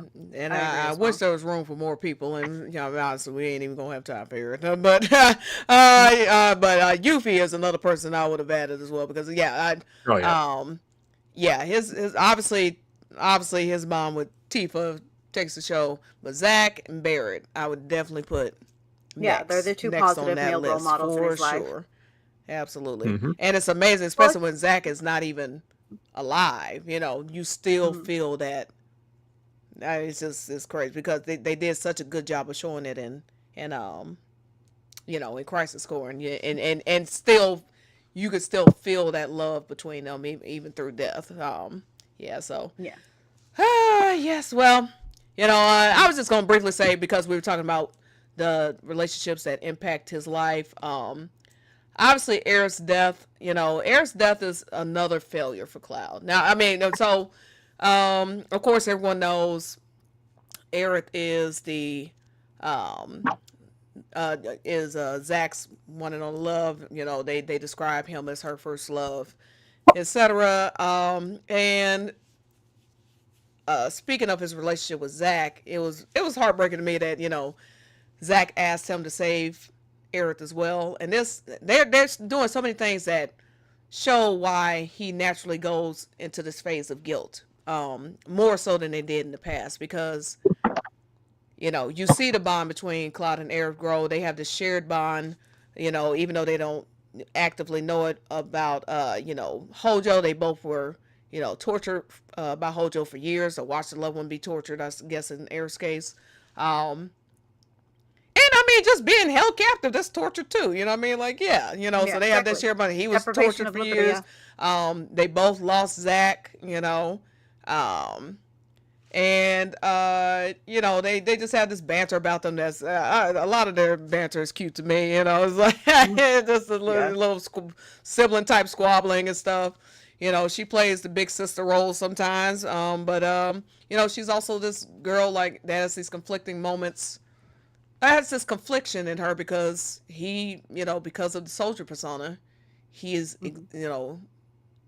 emanating this Zack presence in her life, but at the same time she's watching him be in love with another woman, and it's such a interesting dynamic. I mean, there are decisions I probably would have not made in Rebirth, but overall, I think he sees that I think he kind of identifies with the emptiness he's seeing in her too. When you think about it, like the more he's learning about her relationship with Zack, realizing some love that she lost years ago. Cloud also thought that he had lost his love, and he probably remembers that feeling, somewhere deep down. You can see. I was just gonna say you can see, and I believe Cloud's mocap actor even voices this during his playthrough, that Cloud has a level of compassion for Aerith, because he, especially in Gongaga, when the loss of Zack is, I think, felt the most keenly by Aerith. It was like the Cloud is noticing this and he feels bad for her. Mm-hmm. Yeah, absolutely. I mean, he literally can relate, because he really thought Tifa died, and he was awakened when he saw her at the train station. It's like, my God, I have a second chance. And I think that's what Aerith, in her own way, even though it's this conflicted way that she does it, because her feelings are all over the place. But when she says, I would have given anything to have a friend growing up, she's not really talking about a friend. Okay, we all know what she's actually saying. Okay, and with the Wilder type, so it's like, again, it's that same thing that I was saying about Sephiroth. I think they both, like, in two very extreme different ways, but similar thing at the same time. They see Cloud not appreciating the blessings in his life. Cloud is getting the second chance that Aerith never got, at least in life. And sometimes it feels like he's squandering it, I think, to her, and so she's like, cherish her, don't forget, and she does remind, and what I do love about Aerith is, just as a product of her character and her character story, she does remind you to live for the little moments. She does remind you to have fun while you can, because you never know. I mean, Brianna White kind of said the same thing when she did her acceptance speech last fall, whenever that was. Aerith reminds you that life is short, and there's this childlike adventurous nature in her that I think the whole group finds very endearing in her own ways. So and then losing her is not only losing that friendship, that bond that they had, but then there's this added layer, like, I'm failing Zack again too. That's why, as Monk always points out, she is always listed as sort of a source of guilt, a source of guilt, a source of angst for Cloud, because it's one thing to lose somebody, it's another thing for them to die right in front of you, and it's the person who took your hometown, took your mom, and now, I mean, in an indirect way, took Zack, and now he's taking Aerith too, you know. And he even kind of explains it that way in the original, in the OG, you know. You know, Aerith is this tail end of atrocities that Sephiroth has wrought in his life. Exactly. And that's why he says, you know, and now Aerith is gone, and I'll never forgive Sephiroth. It's just like one thing after another. What is enough? He's never going to stop until somebody stops him. Yeah. So it's really sad when you think about it, especially when you consider the fact that a lot of people don't really give credence to the fact that Aerith is grieving. So of course there's going to be some instances of flip-flopping, so to speak, of where some instances she's the big sister that Cloud needs in his life, whereas other times it's she's so deep in missing Zack that there is some transference onto Cloud. So there's some confusion there. But I feel as if, like, in spite of her grief, because the party understands that she's grieving, or at least Tifa does, but in spite of her grief, she's still choosing to see the good in life. She's still choosing to try and enjoy it while she can, even though she herself is confused on her own feelings because of this added layer of grief that she's experiencing. So that's part of what makes her so tragic, because she never got the opportunity to sort how she felt out. She never got the opportunity to have that closure, at least by this point. Not in life, Yeah, by this point in life, she has not been able to receive that closure. She just knows that here is this guy walking around with Zack's sword, which is supposed to be a unique weapon. Nobody else is supposed to have it. Like, it is, there is only one. There can only be one. So there is that added layer of what happened to my love. Where did he go? And that understanding that because Cloud wears Zack like a shield, she sees Zack in Cloud. So it's that she wants to be Cloud's big sister. And she wants to be his friend. She wants to look out for him, because Tifa, you taking too long. No, we dragging him, kicking him, have a life. But at the same time, there is a part of her that sees Zack, and that love for Zack needs to go somewhere. And that's what makes her so tragic. But again, I say, in spite of all of the pain and hardship that she's experienced, she still tried. She still tried to be this bright and sunny disposition, and having that cut short is honestly one of the largest crimes that Sephiroth had committed, because not only has he wiped out villages, he's wiped out people, he's also wiped out sources of light and life, because symbolically she is the embodiment of life, and yet gone. Yeah, like people miss the point of that. Yeah, because like she died, like no, like she. Yeah, through her death, you realize how precious life is, you know. Exactly. So, like that's the point of her death, like, which is again why this is not going to be erased. But that's a story for another day, Mark. We can talk about that later. But like, these things happen for a reason. This is a story that is written. It didn't just fall out of the sky. These things all matter for a reason. So yeah. But yeah, we're past 11, so we're gonna go ahead and wrap up. But yeah, I think I'm satisfied with the topics we did get to. I think 6 characters was pretty ambitious. I mean, I'm shocked we even wrapping up. So, we did pretty well. Yeah. So, did you have any last thoughts about Aerith? And then I'll go ahead and reintroduce everybody, and we'll wrap it up from there. Got any last thoughts about Aerith, Loony? Aerith and Cloud's relationship specifically.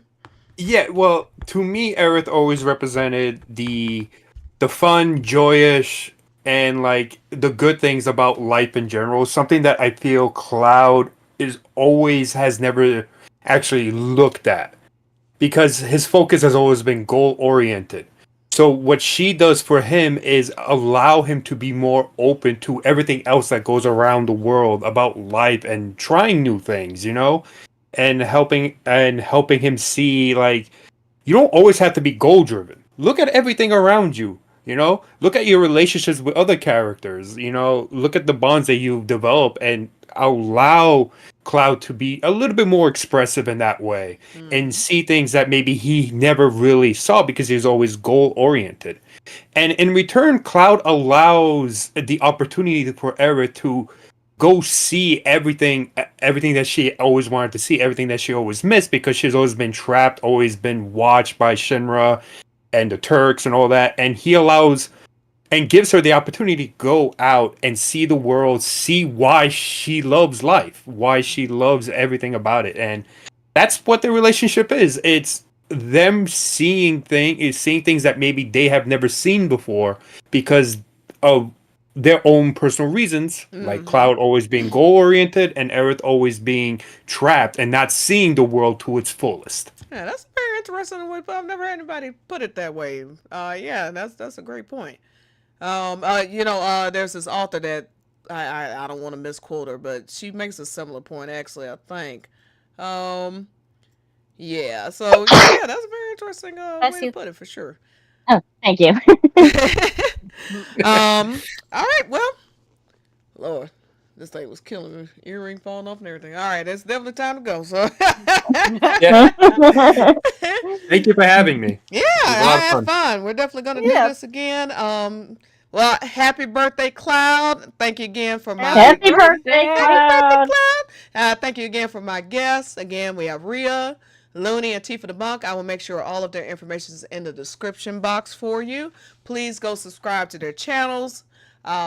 Check them out on Twitter. Check them out on Blue Sky. I also happen to be on Reddit, TikTok, Tumblr. I mean, Facebook. I'm everywhere. So, but mostly I'm on Twitter. Ria, and so is Loony. Ria, you can check out on Blue Sky for the most part. Monk is everywhere. Get me back on Twitter. Monk is on Twitter. Yeah, where are we? Yeah, well, for some reason Loony's not the only Loony one because a lot of us are still on Twitter, and so yeah, I have no idea why you guys are saying over there. I have no idea. Just pray for us, girl. Out of all those social media sites, Twitter is the only one I understand to an extent. I can't understand Instagram, TikTok, and I just Instagram is Instagram is like Swahili to me. I don't get it. Yeah. Meanwhile, I gotta don like a hazmat just to go on Twitter, make my announcement, and then leave because y'all would not believe the way we were trying to do this event. I'm having to tell Rio something on one social media account and Loony on the other one because even though I have Ria in a group chat with us, she refused to do anything on Twitter because I will not touch Twitter. She was just posting around, so I was like having to tell her. That is really good. Escape it. Escape it. Do not linger. And I was like, I'm sorry, Loony. Yeah, she just really doesn't like. He was like, oh, trust me, I get it. I was like, don't worry about it. Loony was very chill. Yeah, Loony was very chill. Great guest to have. Well, look. The way I see it, Ria got out of ground zero. But I'm like, I view us Claudias who remain on Twitter like Will Smith and I Am Legend. Okay, we're hunkered down, and the zombies come out at night, but we got the place boarded up, and we're not leaving. Yes, except we all know how that movie ends. He dies. That is hilarious. Get out of Twitter. Get out. Well, except this movie ends with Cloud and Tifa being together. So look, I done went through. Well, let's see. I joined in 2020. Yeah, I done went through 5 years of hell already. I'm staying for the victory lap. You better fucking believe this. You better fucking believe I'm staying for the victory lap. I'll watch from the sidelines. Trust and believe. I will watch from the sidelines with my weenie roast. Yeah, girl. Hey, look, I promise you, when 2027 roll around, Red Wedding gonna look like a fairy tale. It's gonna look like Sesame Street in comparison to what's happening on Twitter. 2027 is going to be quite an interesting year, especially because I will actually be starting next year living in Japan, so I will be there for all the promotion stuff for Final Fantasy VII Part 3. Thank you. Oh well, Ria and I are planning to go back to. We're gonna have to hook up because Ria and I are planning to go back to Japan. Yeah, and, I need to go back. Probably 2027. It depends on when the game comes out because I want to make sure that there's some merch out. Like, I want to see. Cafes. Yeah, I want to go to the cafes when they change the cafes all that. Like, so we got to plan this perfectly. Maybe you'll make it through Skytree. Oh yeah. If Cloud Strife is at the top. Oh look, because Oh yeah, we're gonna She wrap it did. up, but She yeah, left Cloud Strife, and especially there's a bunch of cloudy shit up there. Oh yeah, because You'll I make went it. to Sky I will Tree. help you. I went to Sky Tree and I made it. I don't know how far up, but my You made it to the acrophobia. 350-meter mark. Yeah, and then my somebody acrophobia. said how high we were. Oh my god, my acrophobia kicked in real bad. So I'm just gonna here's blindfold the myself thing. for something. I'm getting up there Yeah. if they change that cafe. I promise you So that. here's the thing, though. You were fine until somebody said how high up we were. Yes. And then somebody said how high up we were. You were gone. Just put music in my ears, something. I'm gonna figure it out. But yeah, all right. We'll put blinders so you don't look at the windows. Yes. All right. Thank you so much, everybody. I'm just gonna do some shout outs. Thank you, Tana. Thank you, Little Dreamer, Tamanez, Charles, Nightmare, Angela, Strife Heart, Jinjo. Yeah, that's you, Ria. Okay, Honey Bun. Appreciate all of y'all and all of anyone who's new that watched as well. Appreciate everyone that came in. I promise I will do more streaming sooner than later. Sorting some stuff out, but I think I'll be able to stream Saturday. My next stream is definitely going to be, we're going to do the Forgotten Capital, like I promised, chapter 9 of Ever Crisis, as well as the Dragon Quest. I think we can fit. Well, I don't know. We'll see. I'll try to fit both in the same stream. So, because I definitely want to go through that Dragon Quest thing. Oh my God, Monk, you got to be on that one when I do it. Maybe we'll just do a separate one. I almost thought to just do it tonight, but I was like, nah, I'm probably tired. I'm gonna go ahead and let it go. But we gotta celebrate our boy's birthday first. Yes, absolutely. Then we'll raise hell about it. Well, now the Aerith about her death. I wanna compare and contrast the different death scenes and all that. That's gonna be a very serious one. The Dragon Quest one is gonna be a little more salty, a little more spicy, a little more. Let's just say it's going to be very entertaining. I'm gonna be. I'm gonna have a blast. Trust me, I'm not gonna be the salty one. I promise you that. Hell no! Around, but it won't be from us. No. We're going to be rolling in the salt, but rolling on the floor in the salt, laughing. That's what we're gonna be. All right. Well, thank you so much, everyone. Y'all have a great night. Happy birthday, Cloud. Happy birthday, Cloud.